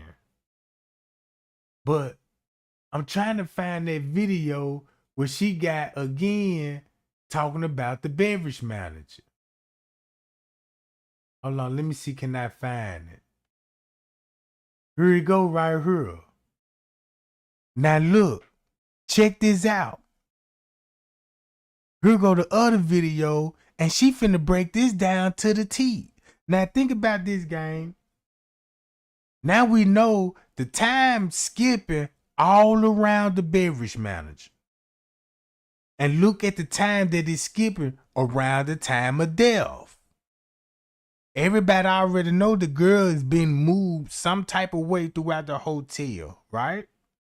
So basically what we seen, his movement leading up to the time of death. And then this happened. Hey, what's going on, family? I'm back. And I got a lot of requests to break down the beverage manager. So I'm like, okay, well, shit. That's what we're going to do. We're going to break him down. Hashtag we on his ass over here. So we're going to get into that. We're going to get into his statement. But first, I want to take you guys through the order of events. This is what they wanted us to believe happened in this order. And we all remember this footage right here of Kenneka walking through this damn kitchen. And they wanted us to believe that she walked in this freezer by herself. We all call bullshit on that. Then we had this motherfucker right here. Remember him? And he walked in there about 8:34. Look at it. He's looking toward the freezer. put his glasses on, every motherfucking thing. He trying to see what the fuck going on back there. Okay? And they told us that nobody came before or after her until that man popped up in the screen. Then at 12:24, we got the beverage manager. He the motherfucker found her. He found the body. And it looks like, to me, that he goes straight to the freezer. He wasn't looking around. He wasn't looking up under no shit. He went straight to the freezer. He over there for a minute. And then, he comes back out. He don't look scared. He don't look panicked. None of that. He don't. And we all question that shit in the beginning too. Like, I mean, can you imagine like finding a dead body? Yeah, he didn't look like he found a dead body. But then at 12:25, here he is back with a police officer. And I got a strong feeling that this is Detective Walsh. And I'll show y'all that here in a minute. But he takes him back to the freezer. And you see the light come on. So, the detective had a flashlight. Yeah. So we gonna get into this motherfucking statement, man, because we on his ass over here. Now, Check it out.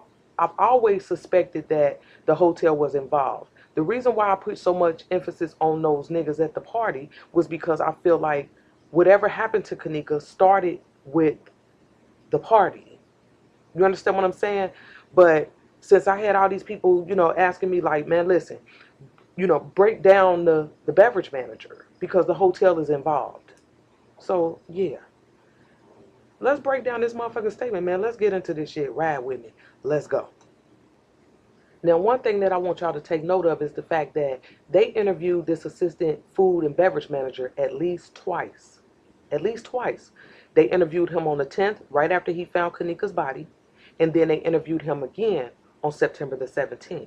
Okay, so this right here, the statement that we about to cover right now, is the interview that they did on the 10th, right after he found Kenneka's body, and we're gonna read all that shit, just so we ain't confused about no shit over here. Okay, but it says on the early morning hours of September the 10th, they spoke with a Crown Plaza employee in the north parking lot of the hotel, and this is what he had to say.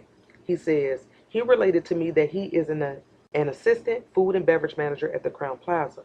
He also assisted the hotel security at times when needed. He has been employed at the hotel since 2011. I then asked him to walk me through his day on September the 9th. And let me tell y'all what bothers me about this part of the statement. Um, it wasn't just because he told them that he was a food and beverage manager. It was the fact that he added in that he assists the hotel security at times when needed.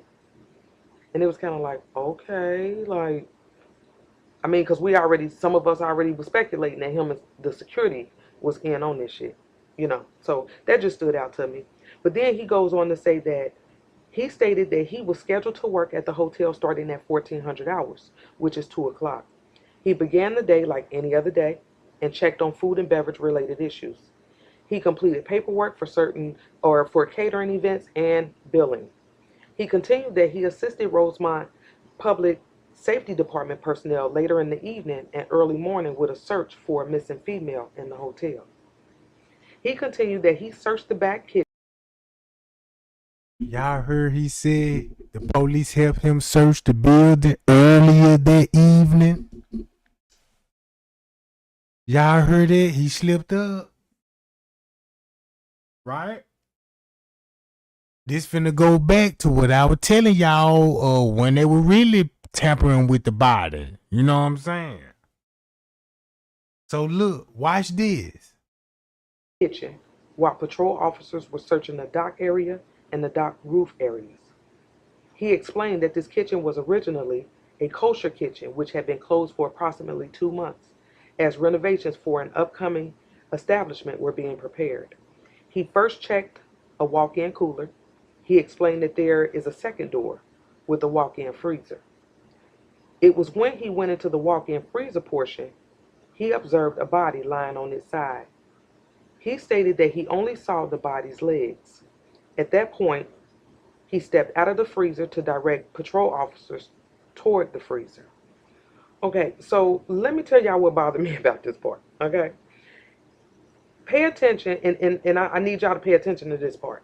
He says that he continued to search the back kitchen while patrol officers were searching the dock area and dock roof areas. He ain't say what kitchen. Now keep this in mind. He's searching. Now look, when you go on the camera, did he get lost on the cameras? So he telling everybody he was searching alone in the back of the kitchen by himself. Where the time skipping at? Where the police watching the camera weren't skipping it? Right? Look at this. So that tells me that he's aware of the fact that they off doing something else. They off checking some other shit. He's the one in the kitchen. Okay? Remember that. Then it says that he checked the walk-in cooler, and then there was a second door. So when he went into the freezer portion, he only saw her legs.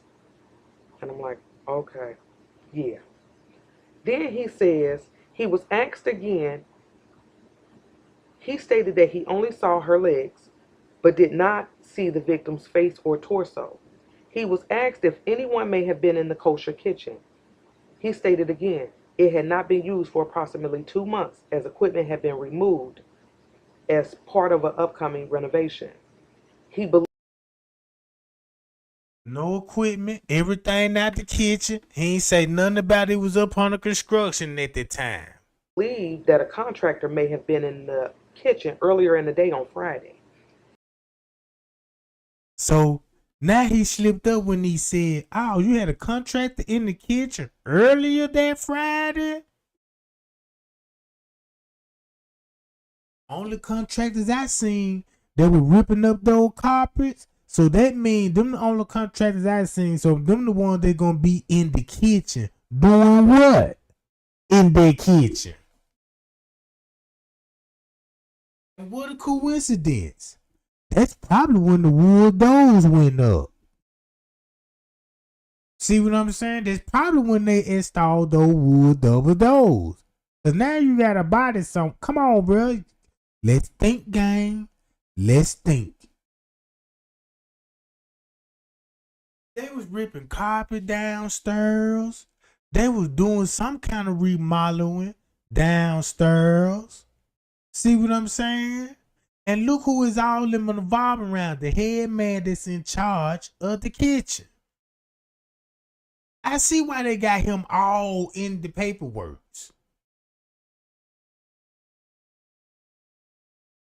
I see why he on the footage locking the freezer up.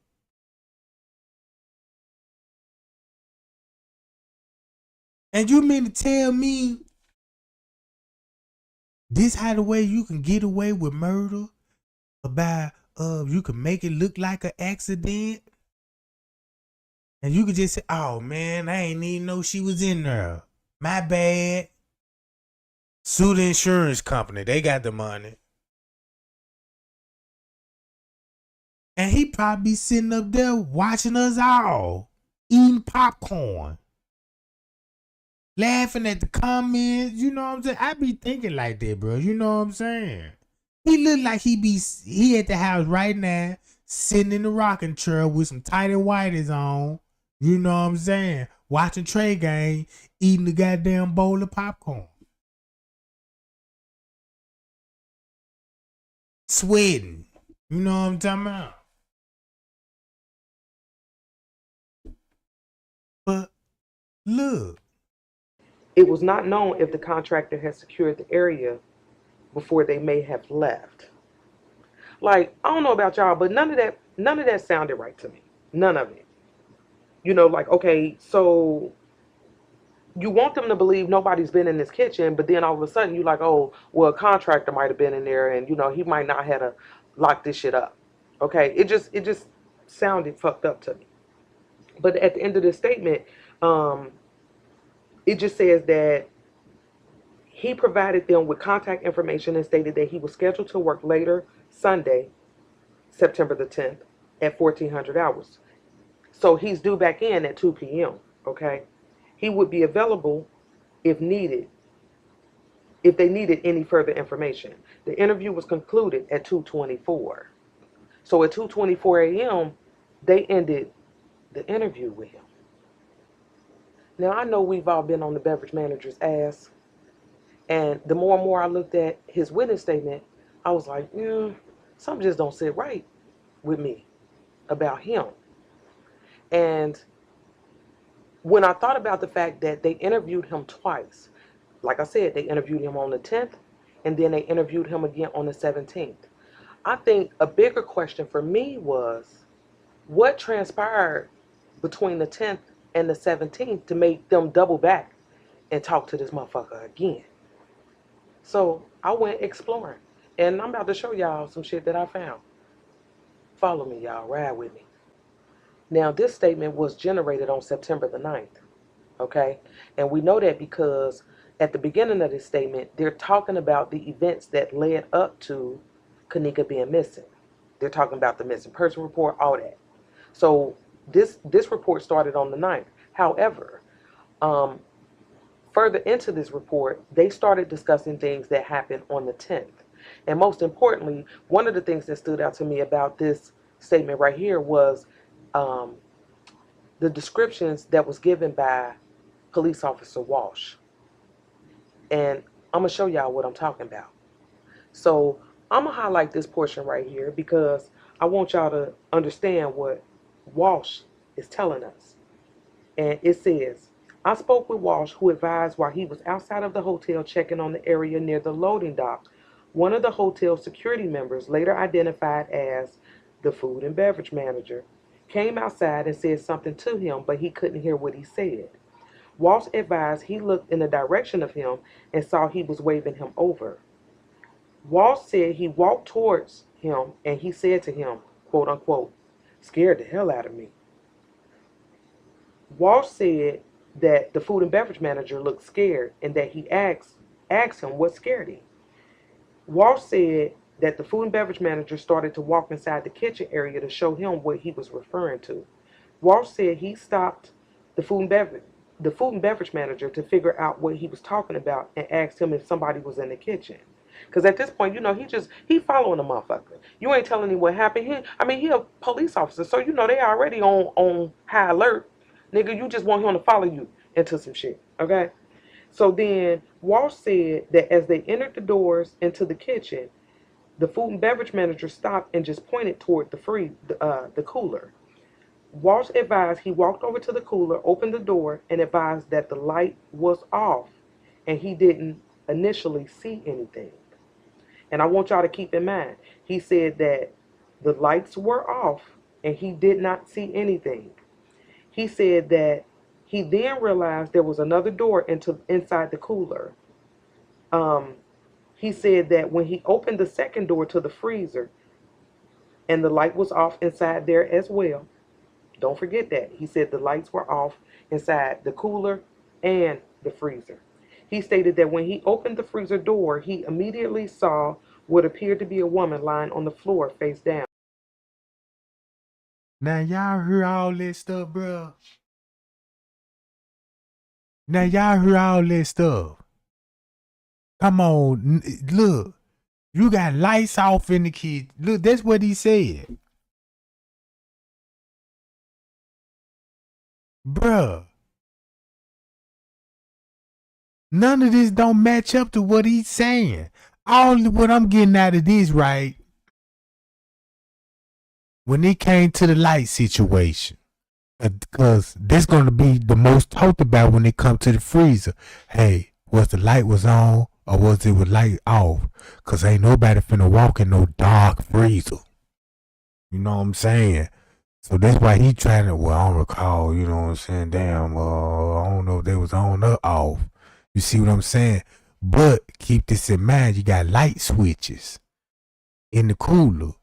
So it'd be possible for it to be dark unless a bulb blow. You see what I'm saying? So the cooler light gonna be on. You know, because that's why they ain't even discussing about the cooler. Because the cooler was working basically fine. So what I'm thinking is when she died round about 8 something, like what they said, okay. Now you finna calculate rigor more hours. But it depends on if the cooler was on and the air was circulating. They're gonna slow down the process when it comes to rigor mortis. But in the picture, she showed signs that she was fully rigor. I don't know. You see what I'm saying? They could be lying about that. But when I did the math, now normally when the person died and they body there, they're gonna be cold to the touch. Meaning that cold to the touch is gonna resemble it like 33 to 44 degrees. Just like if you die right now in your house or you in the bathroom and somebody found you and you cold, you know what I'm saying? This is what your body gonna feel like a cold brew. Put it like that. That's cold to the touch. But in her situation, she was still 33 degrees, 44 degrees. So that means that if she was already full rigor mortis when they took those pictures, and they took those pictures like round 9 some, so how would she would be fully rigor? You see what I'm saying, gang? You see what I'm saying? And she just died, right? Okay. So once you go to the pictures and like, okay, she got fully rigor on these pictures, but I know these pictures was snapped at round 9. Now I see they enter her in the system round 8. Then when I go back to the audio calls round about 8 and 9 o'clock, that's when the police said they watching the footage. Look, hey, something. They said they was watching the footage. They know what clothes she got on, but they ain't say what camera that they seen her on. But she's on camera. And they discussing this at 8 something on the audio.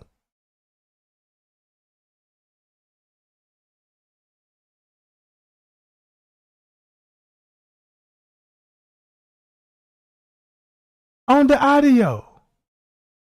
Look what they were discussing on the audio. So when I just show y'all with Leonora and them on the footage in the lobby at 8 something. Look at the movement at 8 something. Man, them folk was on the move. You see what I'm saying? And Miss Teresa staying out of camera view. She in the parking lot.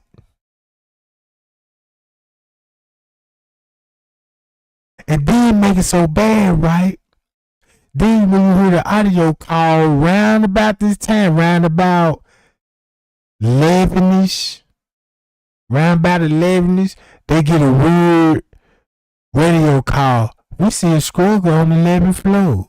So now you got police officers on the 11th floor, right? So they done took the eyes off the lower level and got everybody focused on the room on the 11th floor. You see what I'm saying?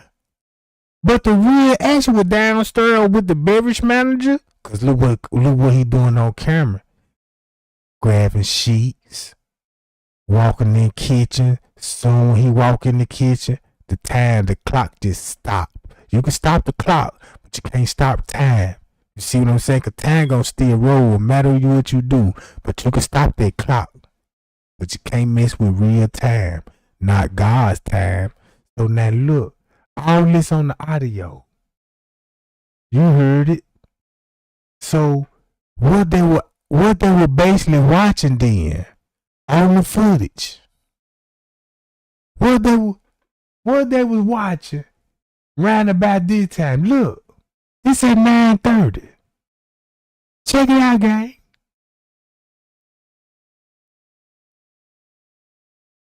According to the police, they watching the cameras. They got visual on Kenneka.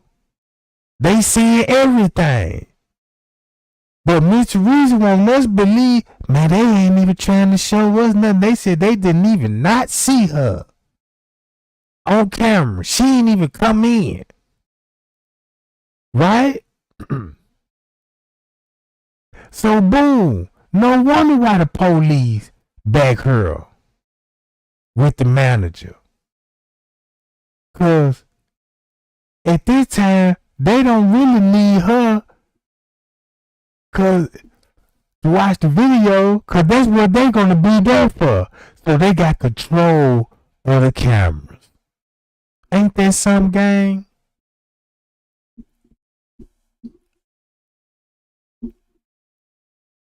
So now they got control of the camera.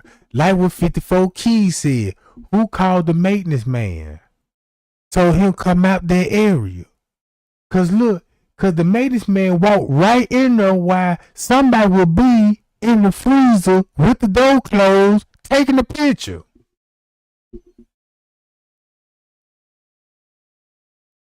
That what it look like.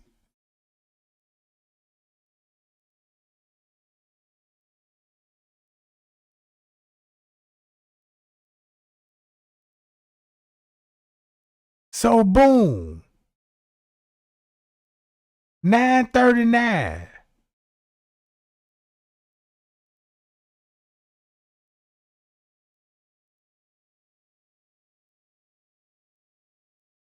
See that?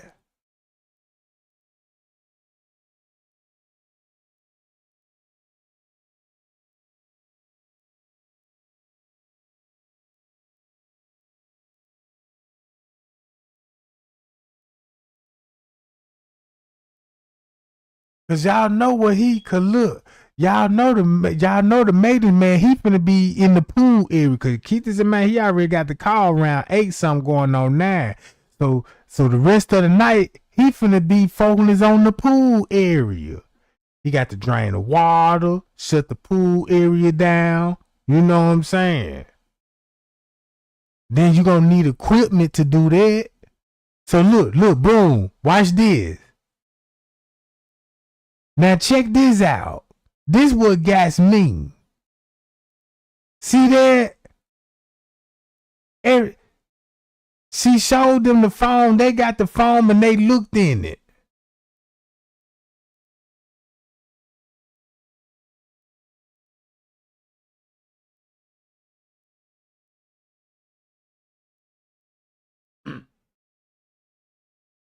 And then look. And you know what's the crazy part about it? The police ain't gonna be wanting to talk to now one of these people in the library. Only the mama. You know what I'm saying? Only the mama. And look at all these people the police talking to, bro.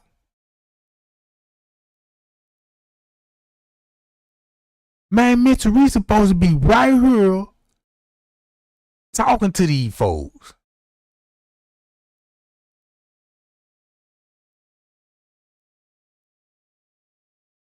You see what I'm saying?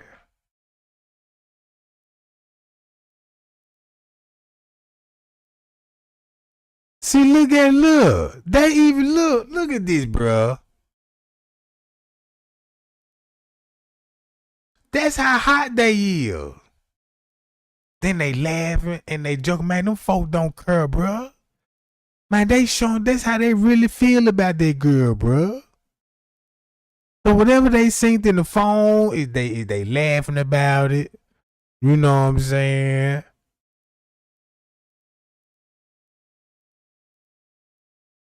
You got Irene up there chilling. Hi y'all, what's up y'all? How y'all doing? Appreciate y'all coming in. Man, y'all like, share, and subscribe. You know what I'm talking about? So look. And this at 9. Now this finna go on 10 o'clock. Now, I always remember what Miss Teresa said. Was this. at 10. Right? All right.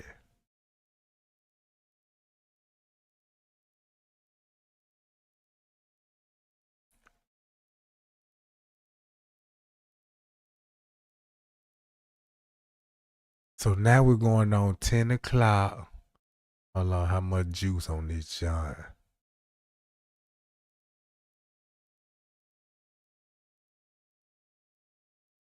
All right.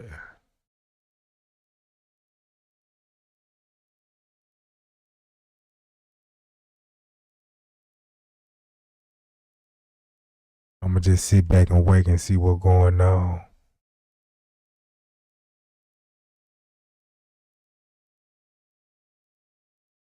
Man, I ain't gonna lie, the hate is real with Kenneka, bro. That's one thing I learned in the Kenneka days. That hate is real. I'm talking about even her people even the people that was accused of it, she friends with them on Facebook. And I'm like, these people were making posters about if Kenneka, she should have just took the D and just went home and called the po-po. And I'm like, well, why would they be saying that? Because I know the mama saw it.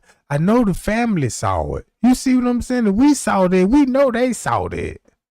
And that's really messed up too. You know, because they just blew me away, just like, man, you know, the mama seeing this, bro, and they ain't saying nothing about it. Man, I'm like, man. And then you had people actually show their face and tried to act if they didn't even know the girl. You know what I'm saying? To Chosen King called them out on the man. Look, this what these people really is. And got exposed. And come on.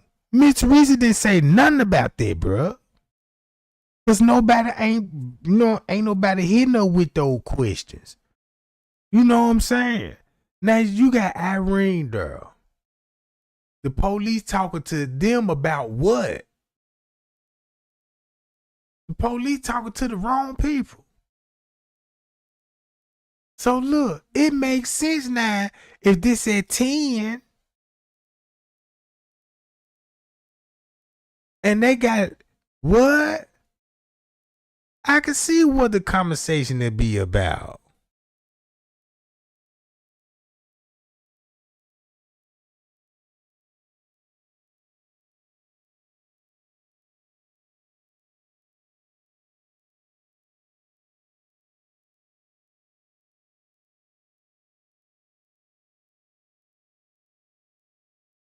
Man, I need those other cameras. Man, I need that lower level camera, Jack.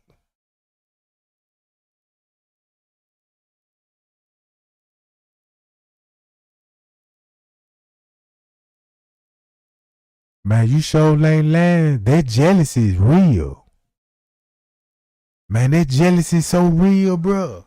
But check this out. If you look at Kenneka, bro, if Kenneka look better than majority all of them. So you know they like to be around them boys and stuff like that. And you already know that, you know what I'm saying? Just say like, man, you got these girls, they just throwing booty to these boys. But Kenneka ain't never throw no booty. But these same boys, you know what I'm saying, asking about Kenneka all the time. Where your friend at? One time out. And they get tired of hearing that, bro. You know what I'm saying? Cause every time they always asking about her. You know what I'm saying?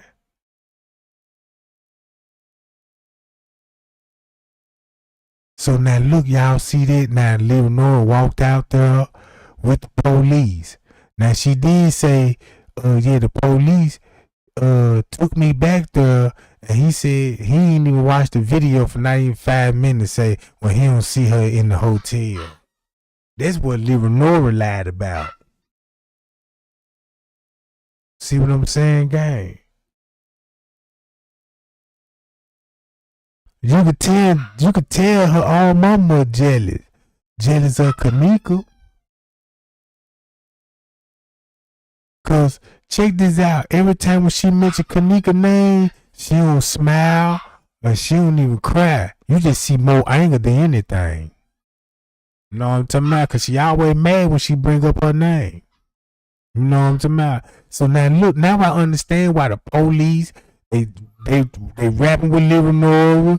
Now I know why they finna meet up and they finna get the rapping, bruh. There we go. There we go. So now we know they gotta be discussing about moving the body or something. Cause look, if she was allegedly found round 10ish, you know what I'm saying? So now I see why they finna talk on this camera right here. And look where they went to. Is they going to the pool? Cause I don't think they going upstairs. You know what I'm saying? Cause I always wanted to know. I was like, damn, what the conversation would be about round about this time?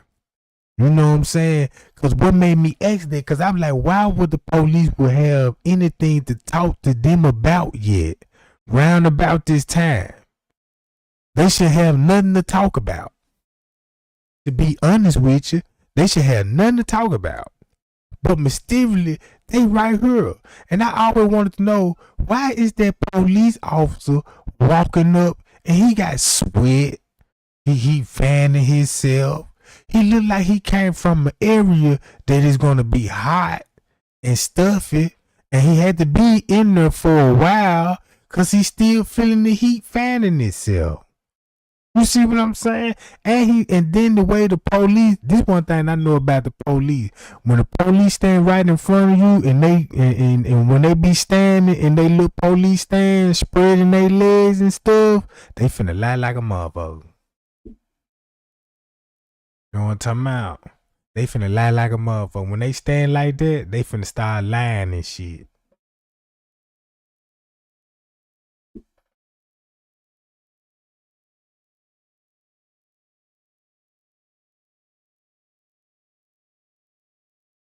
Hey, that's what I look.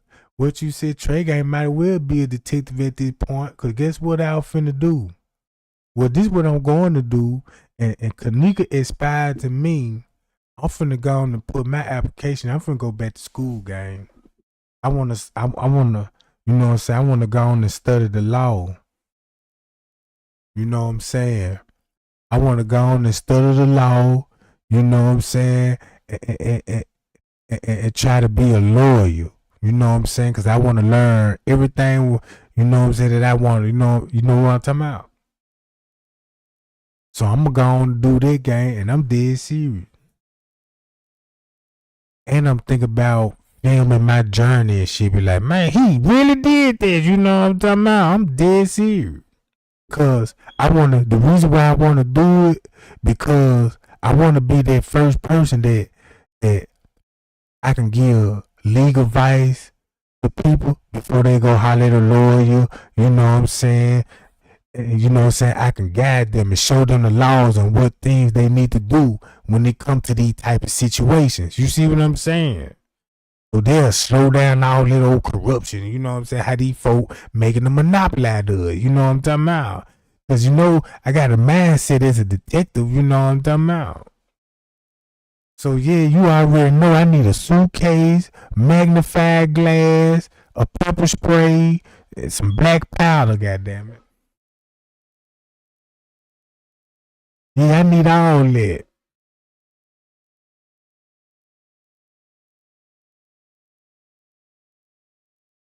Yeah, I'm gonna be the real look, I'm gonna be the real shaft around this joint. Cause that's what I was thinking about. Cause I just want to, you know what I'm saying? I feel like people should know the law. People need to know how the law works. You know what I'm saying? Cause of this, what you see on the camera. Now look, if her body was allegedly found at 10 some, now I see why they got something to talk about to live and over about. You see that? Don't it mash up? And then you mean to tell me, Mr. You got Jane Coleman right here, but no Teresa. Then there he go. See? But no Teresa. So look, boom. Come on, man. Come on.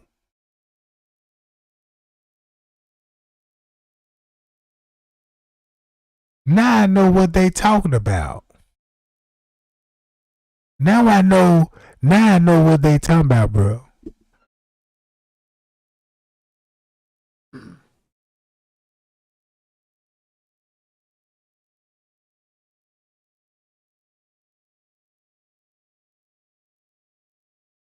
So the police explained to her what's going on, and but while they doing this, and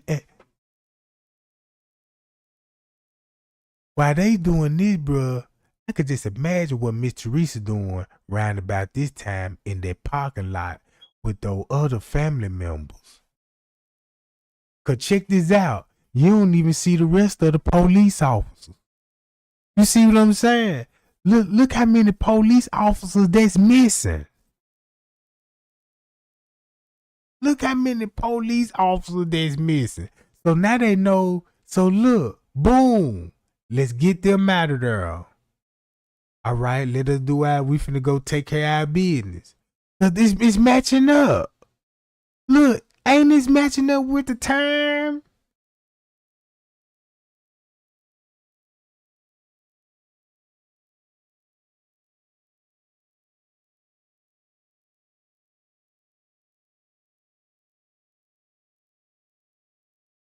Mm mm mm mm.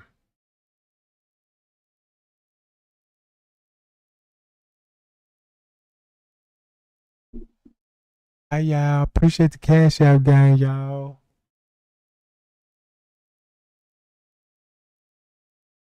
He put my down on the charge.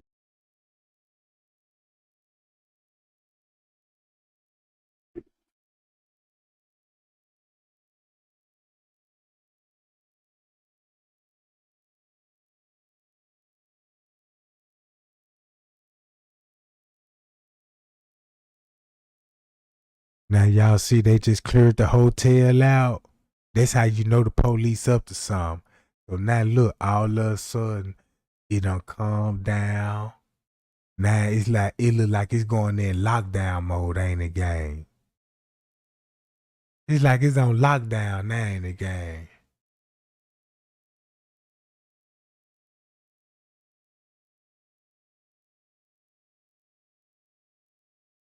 Man, I wish I had those other cameras, bro.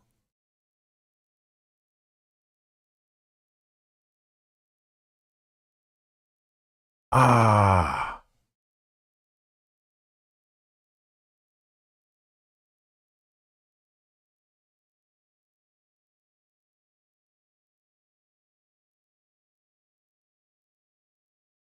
So look, that's when the dudes come in. All right. They go to manager, she on the move.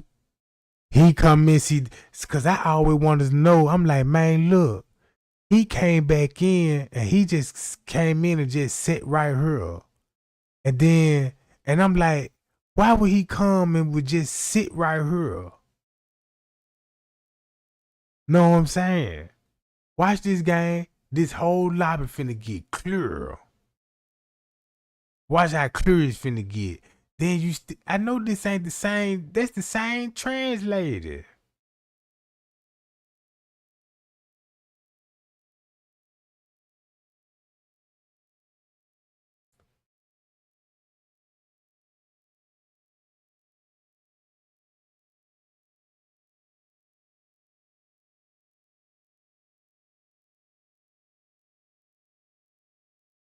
Look, Franz K just came back in.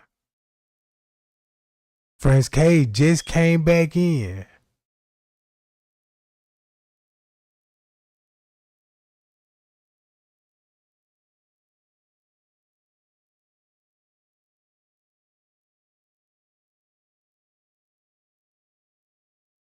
Janice Martin just came back in.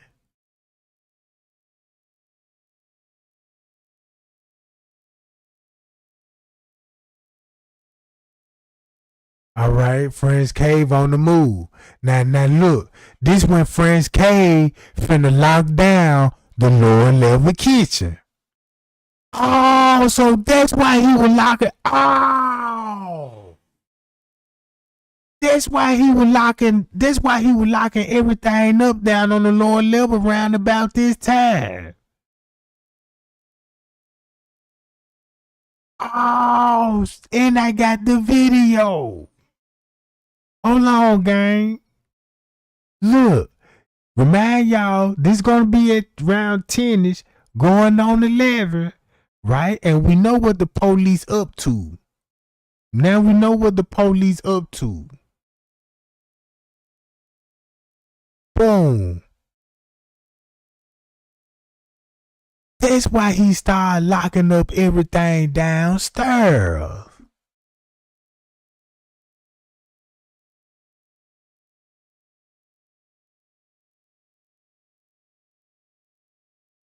That's why he started locking all those doors downstairs. I'm finna pull that video up.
All right, 10-4.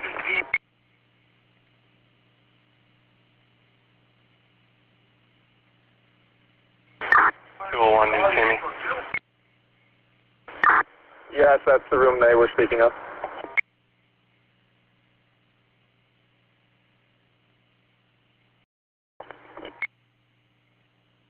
Pad 4.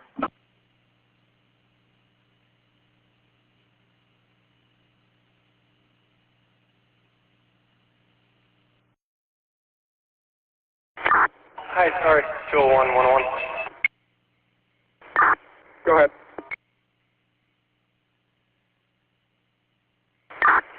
Let me know if you see me, if this is the other room you were talking about.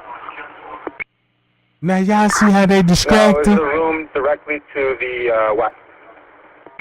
See that? All right, 10-4. That's why Friends Cave was down here, bruh. 201, do you see me? Yes, that's the room they were speaking of.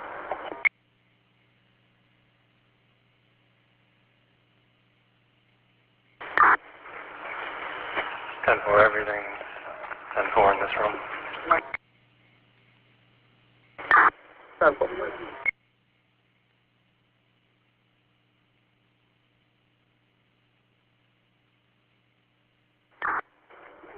One from 609. Go ahead. When you guys are done up there, just meet me where the cameras are, please, or where I'm watching the footage. We are just about approaching. That's why that's why the sheet that's why he came. That's why he came down here in this area first. We're like, no, let me get back.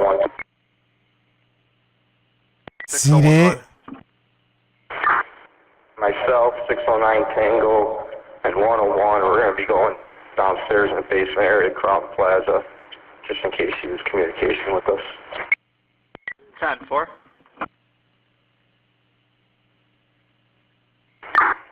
600 copies. I'll stay in the lobby. Relay.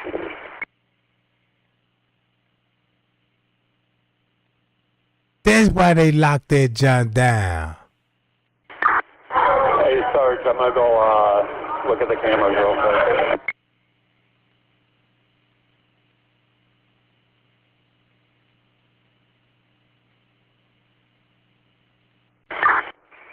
Six oh one 101. Go ahead. Are you outside? We're on floor 13. Alright, 10-4. Do you want to come up there now? They're trying to figure out if they can pinpoint exactly which room.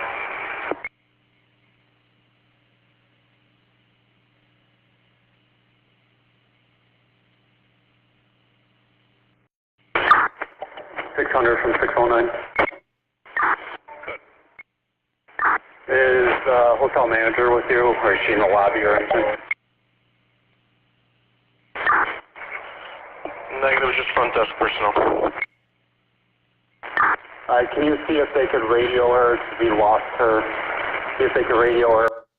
So basically, they would distract and leave people in the parking lot while they let the beverage manager do his thing downstairs. And they had Livernois on game because we just seen them talk to Livernois, so Livernois was aware of what was going on in the hotel. Her and Irene. So when they went outside to the family, so they were distracting, you know what I'm saying, Miss Teresa and them family. And had them folk focusing in on the room up on the 11th floor. While the manager hurry up, go downstairs. Like you said, you heard the police watching the cameras. Then you got cameras cutting off round about that time when the police were there. Wait a minute. They let you know the police were turning cameras off while the manager was in the kitchen. And then try to distract some of the family members that didn't know what was going on, that had them to look up on the 11th floor.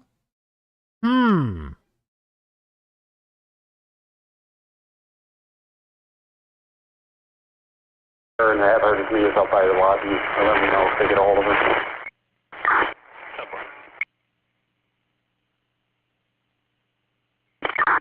301 in the area. 301 10-4.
right here. This is the very first interview with the team and Teresa Martin together. And besides this video and him saying we're gonna pursue whatever needs to be done, and no, that's not what happened. After this video, after this.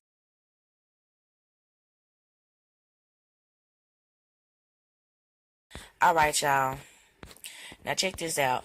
People say that we owe Teresa an apology. I still don't feel like she is due one. This right here is before she saw the body. This is at 1 something in the morning on the 10th. Now you're gonna see L. Harris walk through first. So we got L. Harris coming through. She real cool, calm. You know what I'm saying? But what I want y'all to pay attention is when Teresa walk in, pay attention to walk in behind her. And I want y'all to keep y'all eye on that person. Because this is all still shady to me. This is all still shady. And I'm finna show you why. This is why I got my opinion. There go Teresa. Who's behind her? It's 130. 131. Oh, parentheses Lamont. Now, y'all keep y'all eye on parentheses Lamont. Because I told y'all in my video when I talked about him and L. Harris that I feel like that.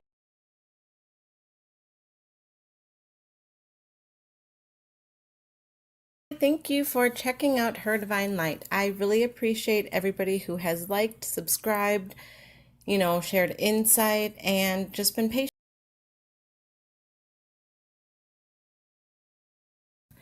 Hi, thank you for checking out Her Divine Light. I really appreciate everybody who has liked, subscribed, shared insight, and just been patient. My question for you is, if they didn't find her until the 10th,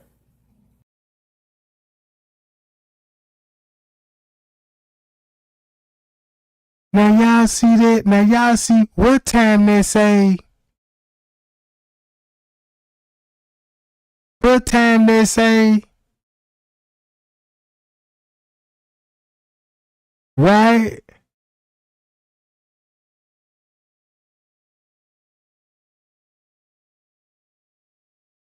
See what I'm saying? Then look what was going on.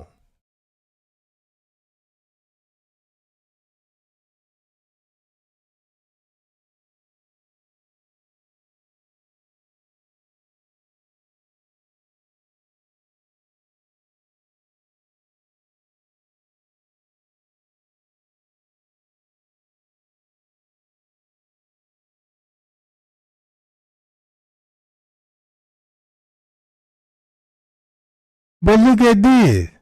I feel like they were behind part of the setup with the friends. And after the ticket got came up about the 6th, and Teresa talking about Kenneka wasn't there on the 6th, I do believe that they got some ties in this hotel. Because see that?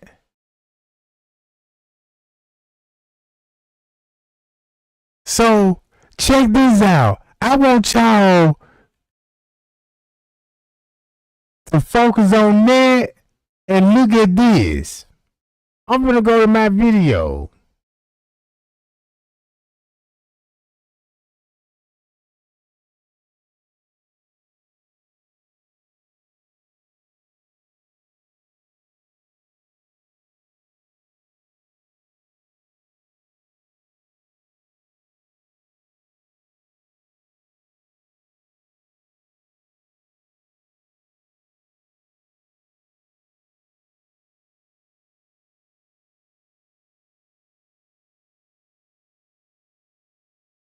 And watch what they're gonna be doing round about 11 and 12.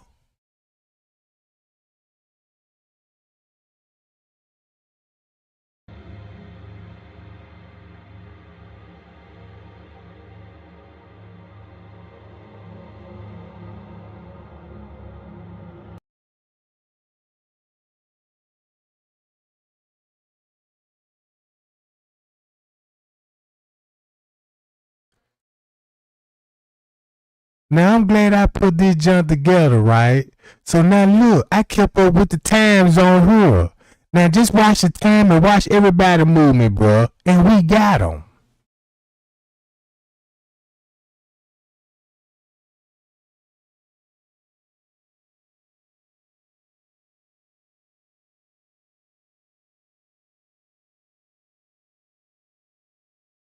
$8:44. We already know what they talking to them about. We already know they were pulling the fire alarm since they already know she was in the hotel, right? So I guess they wanted to pull the fire alarm to expose the police or something. I don't know what was the reason for that, but they wanted to draw some tension. They wanted everybody to evacuate the building or something. So he pulled the fire alarm. All right.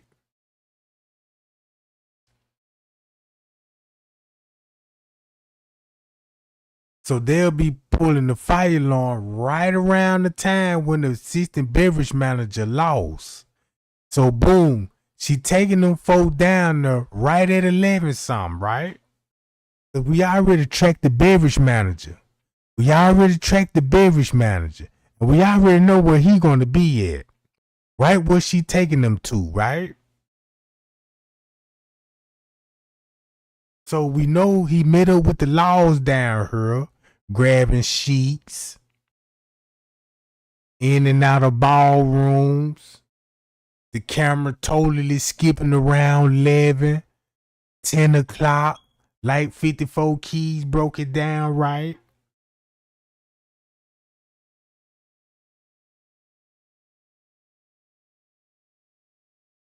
So it's a possibility that it could be, I don't know what I'm saying? But they doing something with the body. Cause look, he telling them folks.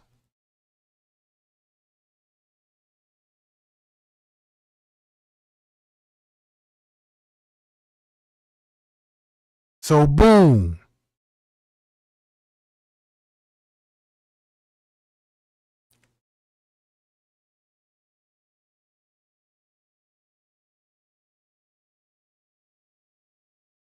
Boom. There you go. Time skips again.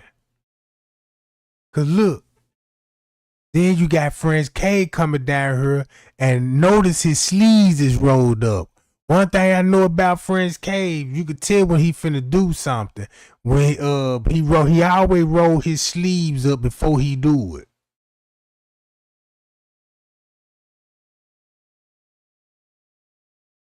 So they go in the kitchen. This at 11 something. That's why they would be down here. Cause Miss Teresa said this.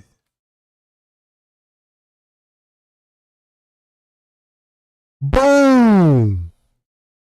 Whoa! You see that?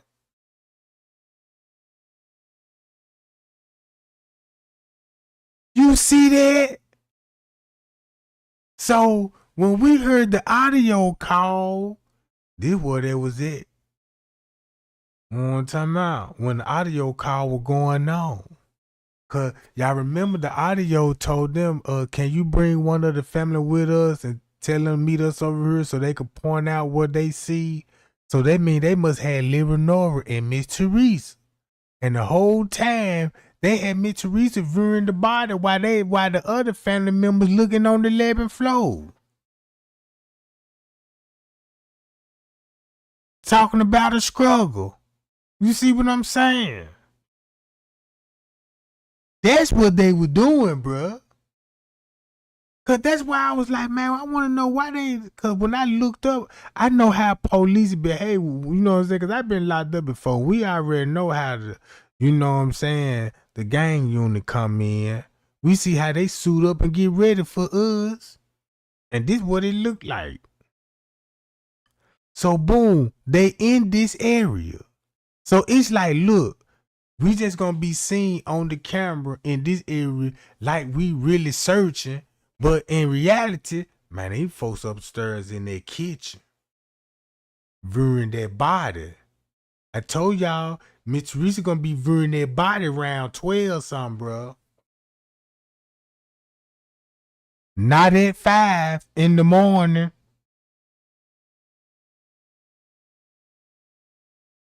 They even got the look, they even put the correct time on this one. You see what I'm saying?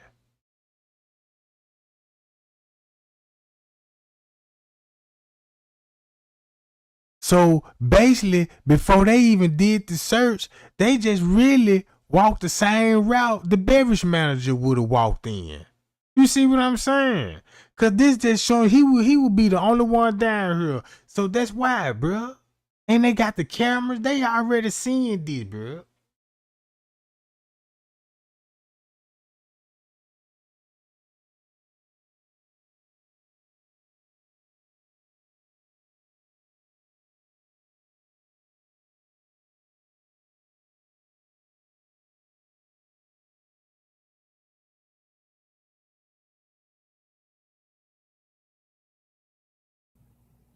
At like midnight, where and why are Teresa and Lenore running out at 11:48:30 on the 9th?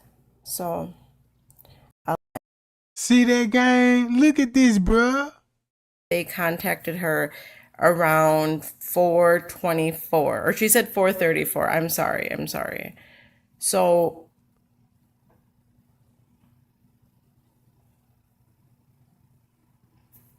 that didn't seem too urgent to me. Okay, so this is from report number 5. And this too is saying that the last contact was at 1:30, and that Kenneka's sister reported that they arrived at 4 o'clock with Teresa's car, mind you. Okay, so as I go now to report number 5, my second part of what the hell is happening is the fact that, man, even the universe is saying Apollonia is here with me. Ready? Okay, so they are saying that Kenneka's body was found at 12:25 on the 10th. Okay, so and I know this is something a lot of us know, but wait. So my question for you is, if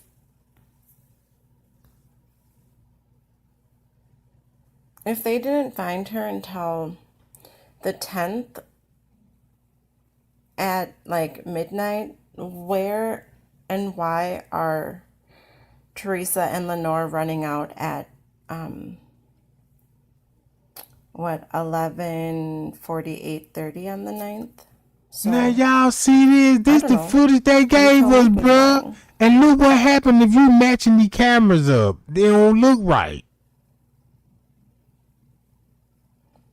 If I pause it, you're going to lose the time on that right corner. So sorry, but we can look through footage all day, but these are the fucking facts. So what the fuck? Look at him.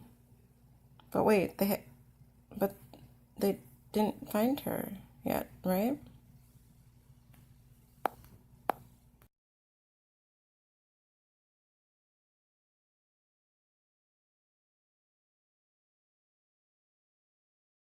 I told y'all, gang, look at that.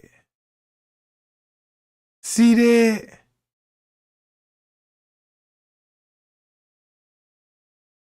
So that's why Miss Teresa made that post talking about, yeah, they found around 10-ish. They found around about 10-ish. And they let us see her body probably an hour after that, an hour or two after that. Cause that's when the beverage manager got lost. And then next thing you know, he reappeared on the footage. So that's enough time for you. Come on, man. I can see through this. It sounded like they didn't distract the other family, had them folks in the parking lot.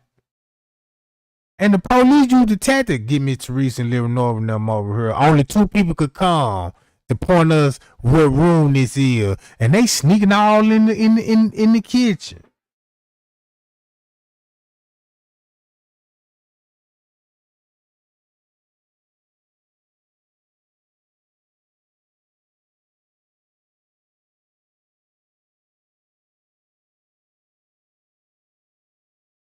Cause check this out. I knew I was on to something then when I made this video right here. Hold on, y'all. Let me go to that video. On my video.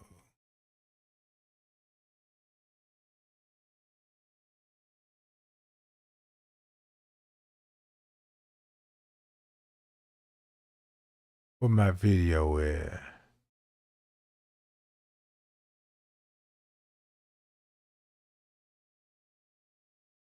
Then I'm watching Franz K go to the pool right here. No offense, but if you still think stocks, real estate, or crypto are the best passive income investments Baby, you got a in today's mohawk economy, on, man. Brush your goddamn hair, lady. Cause look. Cause when I had saw this, I'm like, wait a minute, something ain't right with this. Cause look.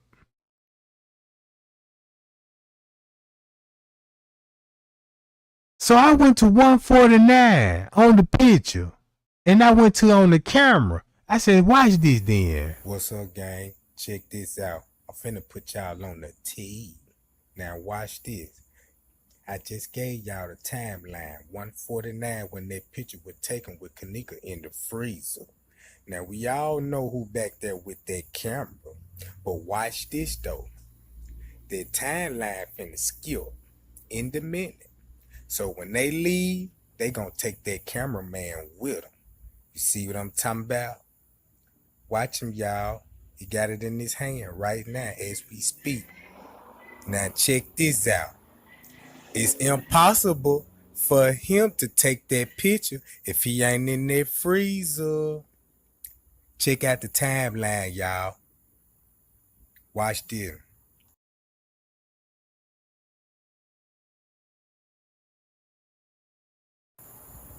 Pie y'all, Jack. Y'all stay tuned. I got some real tea for. See that? He can't take the picture if he ain't back there. You know what I'm saying? That's why I'm like, man, that don't even add up with the footage. And y'all see how hard I was chasing that cameraman? Because I'm like, man, it's something up with that cameraman, bro. And I'm going to figure out what's really going on.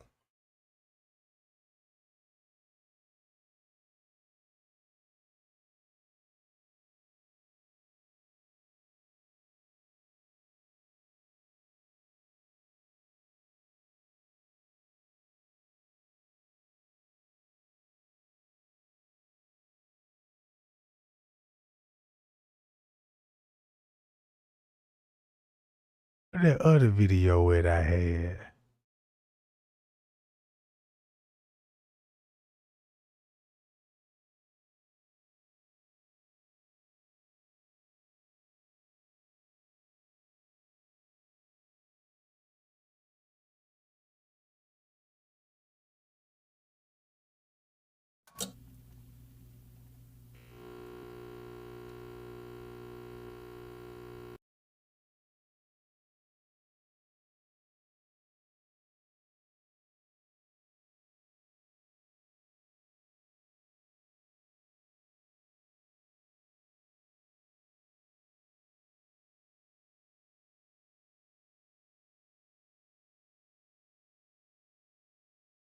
But yeah, gang. But I just want to show y'all that and stuff. You know what I'm saying? Cause look at all the time that's evolving around the girl death and how the way they was. Come on, bro. Look. Man, that's sad that these people anger, they jealousy is so real for Kenneka. I don't even see why they set the girl up. You know what I'm saying? Cause it look like Kenneka just wasn't messing around with them no more like that. Because you don't see no recent pictures of them all together. You know what I'm saying? You don't see no recent picture with her and her mama. Know what I'm saying? And then somebody trying to upload pictures her when she was younger and but got Miss Reese in the picture and they trying to make it look like they had a real loving mother and daughter a relationship, and that might don't even be the case if you got to go to a certain extent just to prove that. You know what I'm saying? But that ain't even nothing to prove, really. But by a person trying to prove that to somebody, make me really think was y'all relationship when all peaches and cream. Clearly the girl had goals in life. She was finna become some. I don't hear Lyra Nora talk about no career goals or none of that. As far as I'm concerned, she a pill popping alcoholic too, just like her mammy. You know what I'm talking about? I don't see her making no post like, ooh, just got out of work, just done kicked the shoes off and finna relax. None of that. She always got her stinking ass booty all on camera and shit. You know what I'm talking about?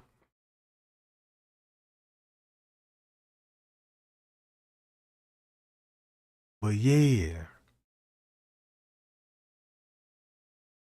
But I could see what's really going on with Miss Teresa alone. She always trying to make people feel like that she just agreed and mother. She was a strong mother. She ain't got to shed no tear for Kenneka. She ain't got to tell us what's that killer name that was on that stand. Right? Cause look, don't y'all know this lady know the person that did this and other people that did this. And she told these people to seal it from the public. Why you don't want to name that person?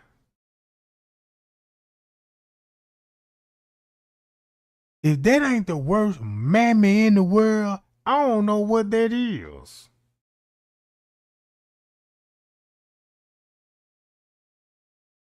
You see what I'm saying? We cannot know that. We don't have a right to know, but this big head cookie monster Jack and the Beanstalk got. This lady said, I don't want them to know who did it.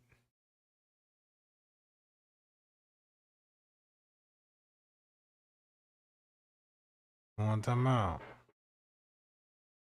She took the money. That's how low down it is. Check this out. That's why she was so fast, so quick in the hurry to go see Larry Rogers. Because she already knew they deleted all the evidence that she gonna need. She already knew that. This what a lawyer told me, bro. She already knew that. But that lady already knew that. She went to the lawyer office. A silver attorney. And got a check off of it.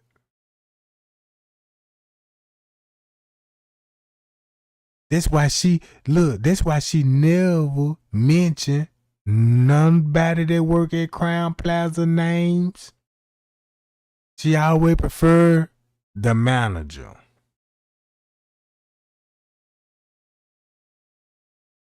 See what I'm saying? She ain't even care about what happened to her in the room, about her getting drugged up, feeling weird, she having an out of body experiment. I know that girl was scared to death when she would start feeling funny.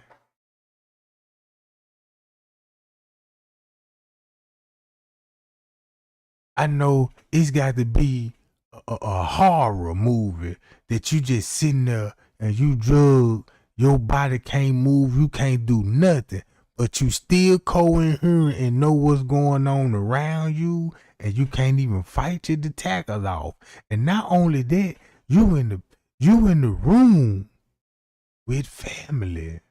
That's the spooky part about it.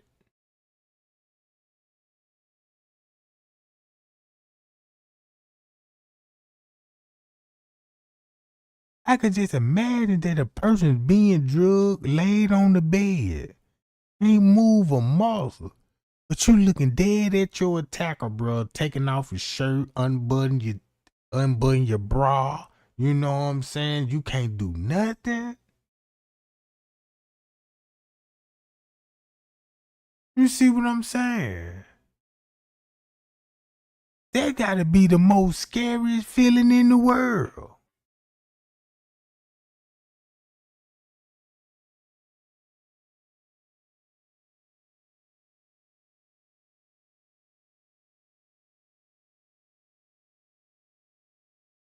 Man, I don't know.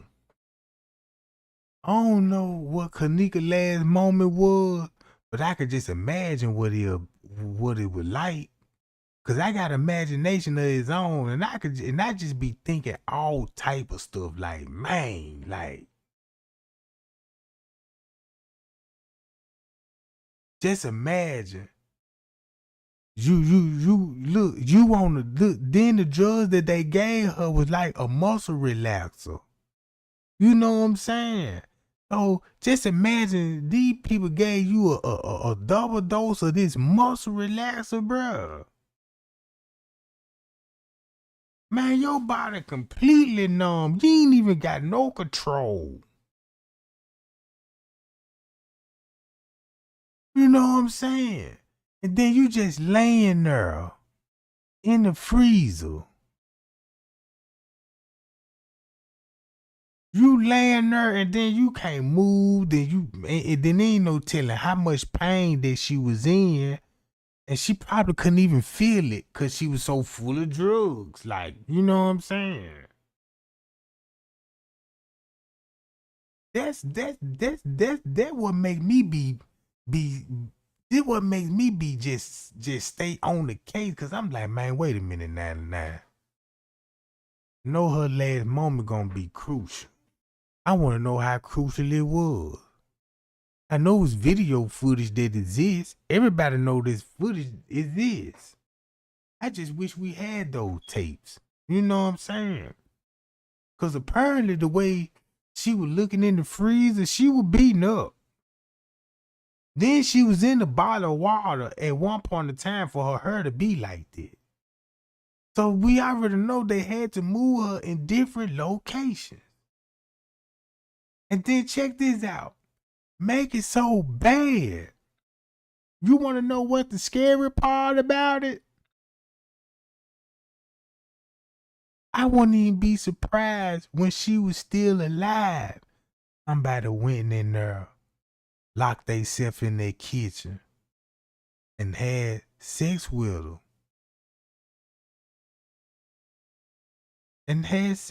Bro.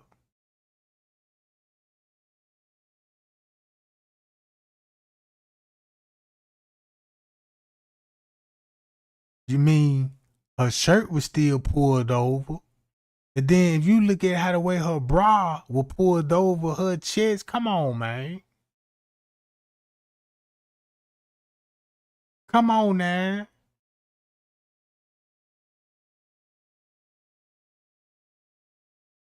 Cause it was too much traffic. And then we know for a fact she's still gonna be alive round about that time. Come on, man. I won't even be surprised.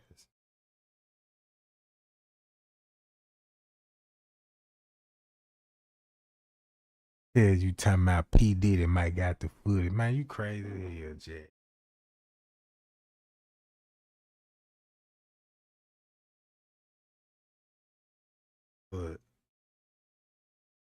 But yeah, gang, that's what I just want to show y'all and stuff. And I just want to show y'all the truth and what's on the timeline. Now look, I'ma share with y'all, you know what I'm saying, where I talked to a lawyer. Now look, I've been knowing this lawyer all my life because he had represent me before. You know what I'm saying? That's how I really met him. He a criminal lawyer.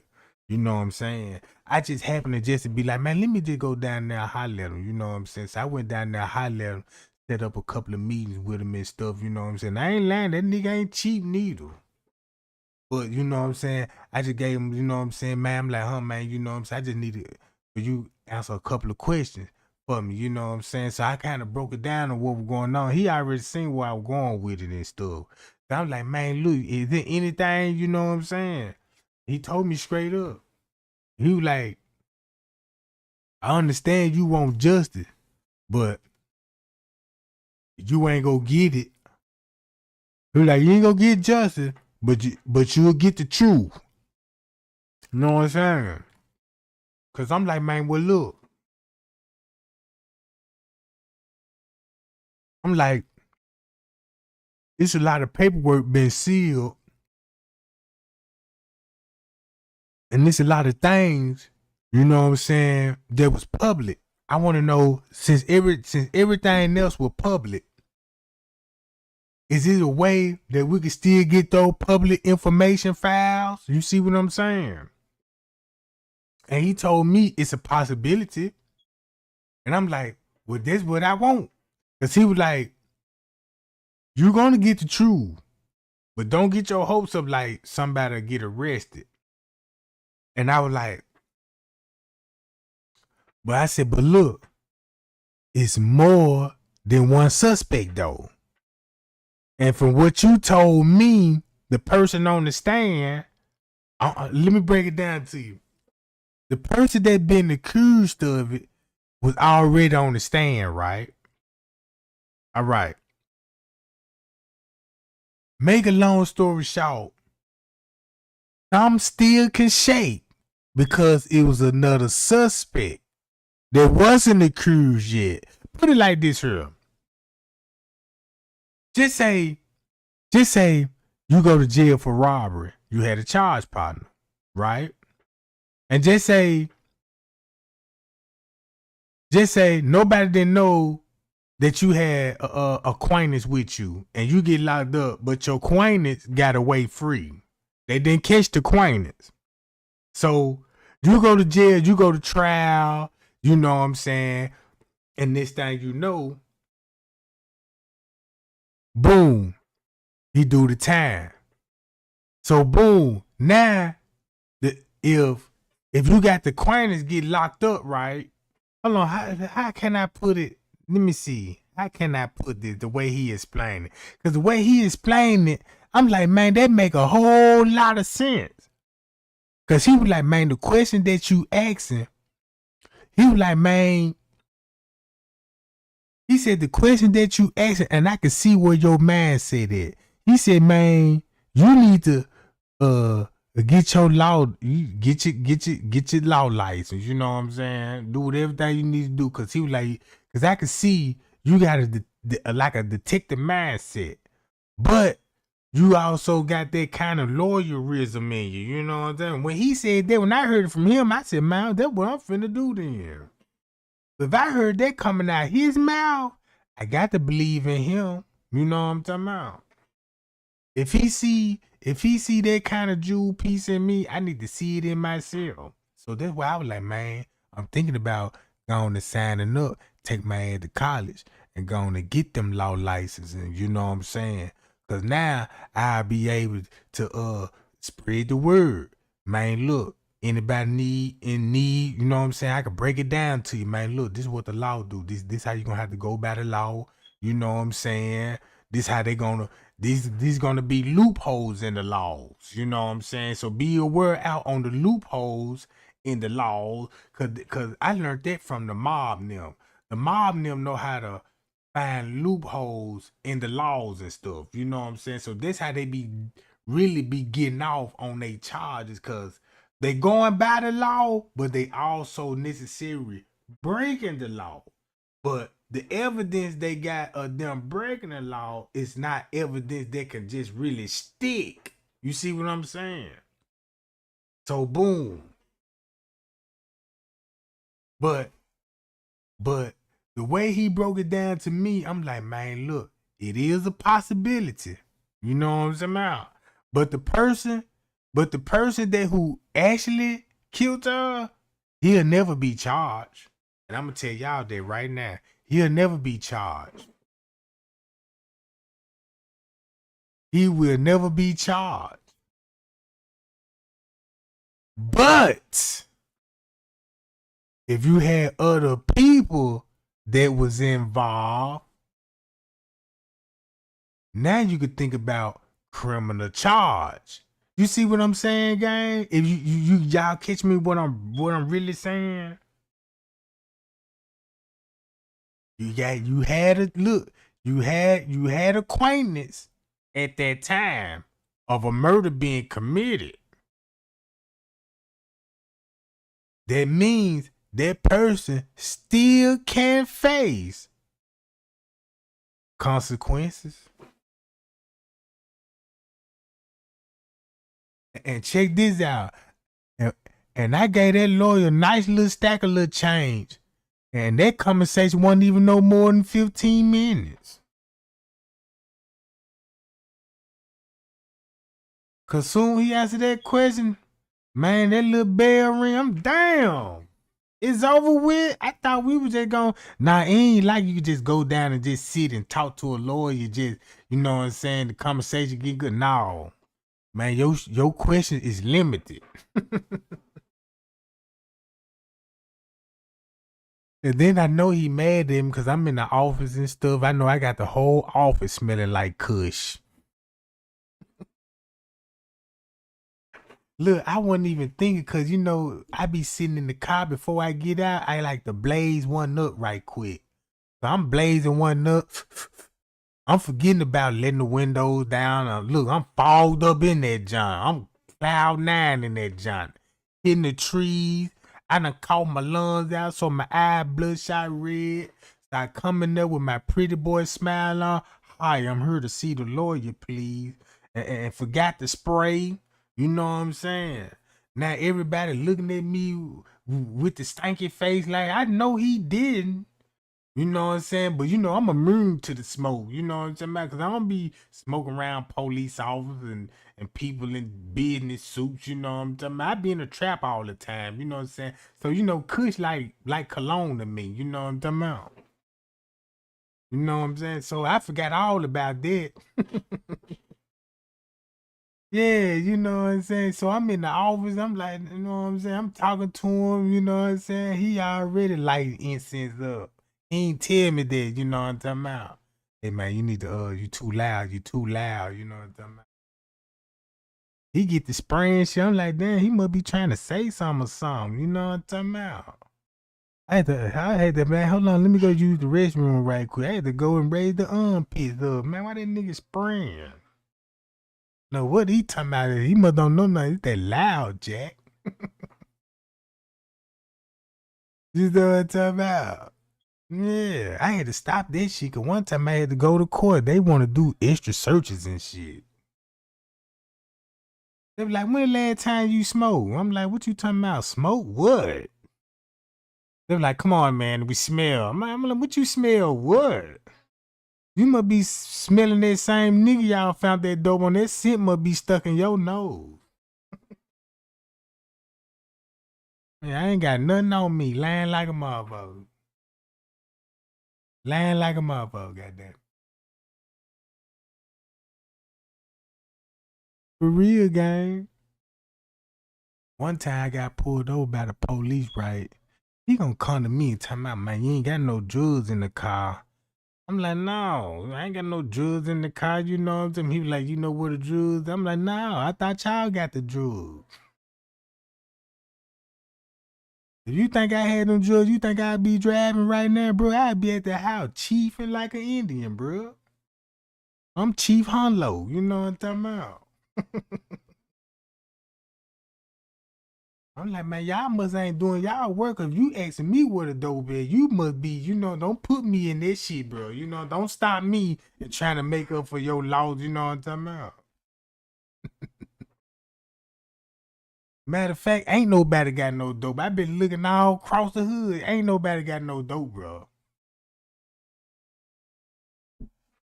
If you fast the dope, please call me. You know what I'm talking about? That's why I couldn't be no police officer. What you want to do, Trey Gang? What unit? I want to be in a drug unit. Yeah, I'm here to take all the dope off the streets immediately. You know what I'm talking about? Look, first day on the job, I already got the map out, blueprint. Look, we're gonna hit the north side. Yeah, I need about 8, 9 teams. You know what I'm saying? They be like, "What you gonna need?" I'm gonna need armor trucks, the U.S. got all that, and I'm going in that jump first. You know what I'm talking about? I'm like, hold on, I gotta negotiate with the drug dealer. Yeah, they sent me in there. I'm like, man, where is it? You show me this shit right now. I'm gonna walk you out that motherfucker myself. I'm gonna make sure you get off these charges. You know what I'm talking about? So look, so I come back. Look, I come back out the house. I got to tell the chief what he said and shit. I got to stop by the police cruiser because I done got about 2 pounds of weed up under my bulletproof vest. Yeah, you done tossing them over the police cruiser so nobody won't see them. You know what I'm talking about? Hold on, Lieutenant. I got to go right back in. You got me doing orders. I go in that motherfucker. Man, what do you got? Pills too? Pop me a couple of them joints, you know what I'm talking about?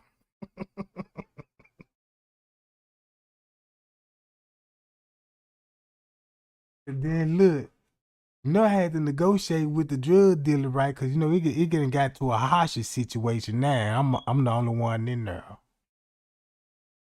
Man, Trey Gang, what the fuck is going on in there? We playing Madden like a motherfucker. That's the only way that nigga gonna rap, you know what I'm saying? Man say, hey, you gotta get one game of Madden in. Cause I know some of these niggas, they ain't nothing but some PlayStation 3 head. Man, you get that nigga Grand Theft Auto, watch he finna start acting like he hood the next day. Yeah, they take that shit serious, bro. They even start dressing like the characters on the game. I'm like, man, y'all nigga took this shit to a whole nother level now, bro. You know what I'm saying?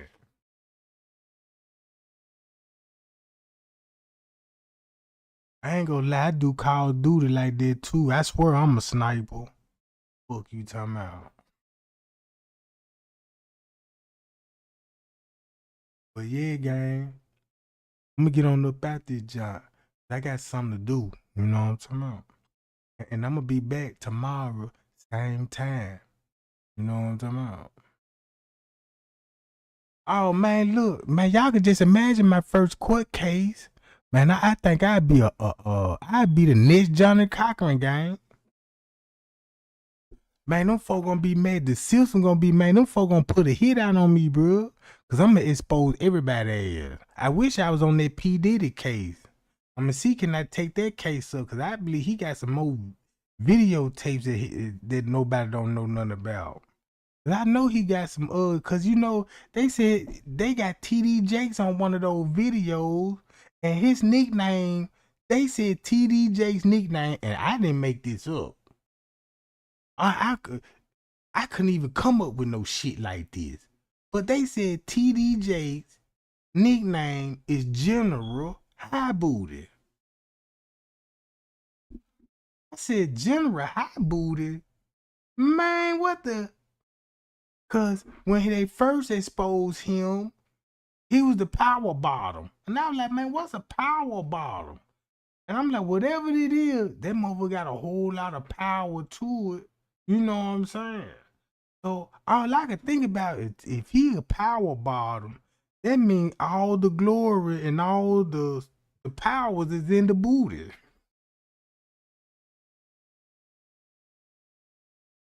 I don't know what that means, but you know what I'm talking about. That's what I'm getting out of that. So they must know something that we don't know. And then I'm like, who would smash TD Jakes anyway? I mean, if he even was gay and you was another man, he ain't even fine, bruh. I mean, how you could lay next to him? Like, ugh. Man, ain't nothing cute about TD Jakes, bruh. If you smash TD Jakes, bruh, that mean, man, that dope is a motherfucker. I mean, you mean to tell me you could pop a pill and you look at TD Jakes like, come here, big boy. Come here, General High Booty. You know what I'm talking about? Then look, you mean to tell me that P. Diddy, he had P. Diddy living room and he introducing him to some of his friends and be like, yeah, meet my friend, General High Booty. And he walk his fat ass in there, you know what I'm talking about? Yeah, look at Bishop Powerbottom, you know what I'm talking about? Cause I could just imagine he'll probably have one of those priest robe on, like he the Pope, with nothing up under that John. He might was in that John, had on one of those them robes that you get out the hotel, and he gonna be oiled up, butt naked. And then when he bust that robe open, he got a bow tie on his nuts. You know what I'm talking about? Cause I know when I used to script and stuff, when I used to work at these script clubs and stuff, I know, you know what I'm talking about. Cause I was the slinky man, you know what I'm talking about. One time I had to do an act, I had to do, it's the slinky, you know. Yeah, I'm running around stage chasing hoes with the snake, you know what I'm talking about. Oh my God, it's a snake, you know what I'm talking about. You know, all the old ladies in there throwing their wish wigs out. They praising that nigga in there. You know what I'm talking about? But yeah, y'all need to come and check me out, though. You know what I'm talking about?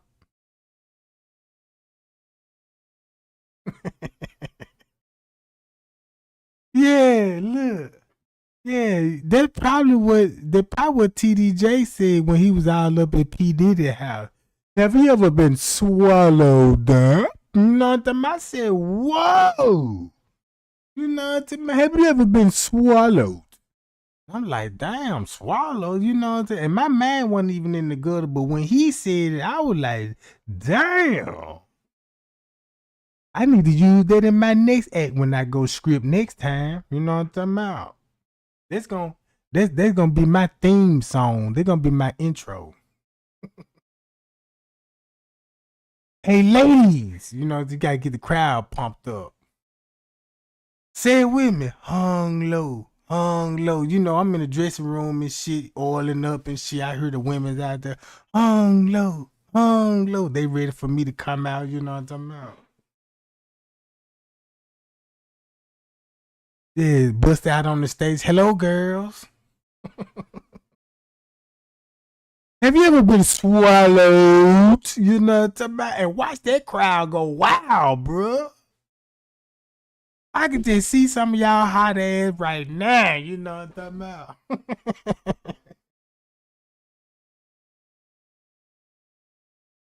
Yeah, you got Susan Pearl in there. You got Susan Pearl. She done brought Miss Mabel them in there, John. It's the third, so you know all of them got a bankroll. All of them just got their security check. Yeah, I'm on the stage. I pulled that snake out. I'm chasing the bitches all in the crowd with the snake. You just gotta see, look, when I came to the table, you should have seen the whole table get up and run. Oh my God, I'm chasing their ass.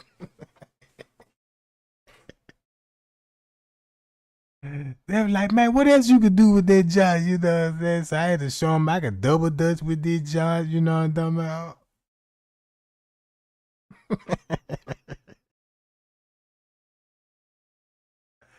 Look, I even tied this junk up in the noose. You hear me? Tie your ass up in the noose and choke a bitch in that motherfucker. You know what I'm talking about?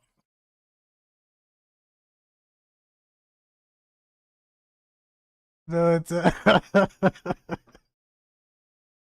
I think I done made down there about 50K that night. You know what I'm talking about?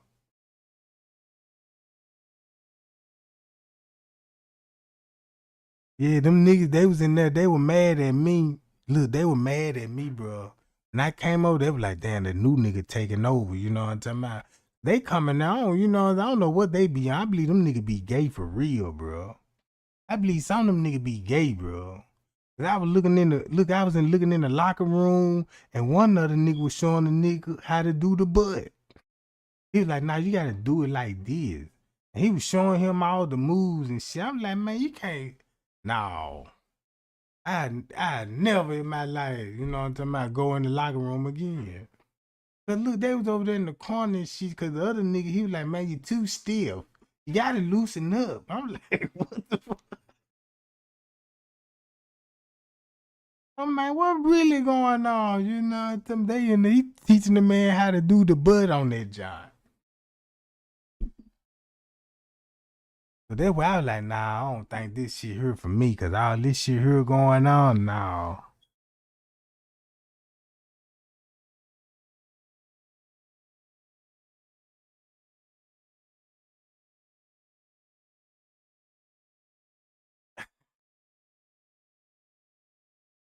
Yeah, I script, goddamn. That's how I make my living. You know what I'm talking about? I got a OnlyFans club page. Nobody don't know don't know nothing about it, don't know I got an OnlyFans page, but the freaks. Yeah. So yeah, y'all go look it up, goddamn. You know what I'm talking about?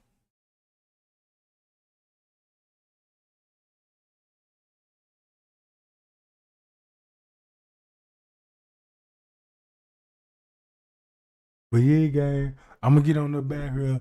Man, Trey gang, love y'all, man. Y'all be cool and y'all be safe. And we'll be back same time tomorrow. You know what I'm talking about? You know how we do it. Appreciate the thumbs up too, y'all. I appreciate everybody sharing the video and stuff. You know what I'm talking about? Hi, y'all. Oh, look at you, Catherine Lewis. That what they be saying. Let me in, hello. Let me in.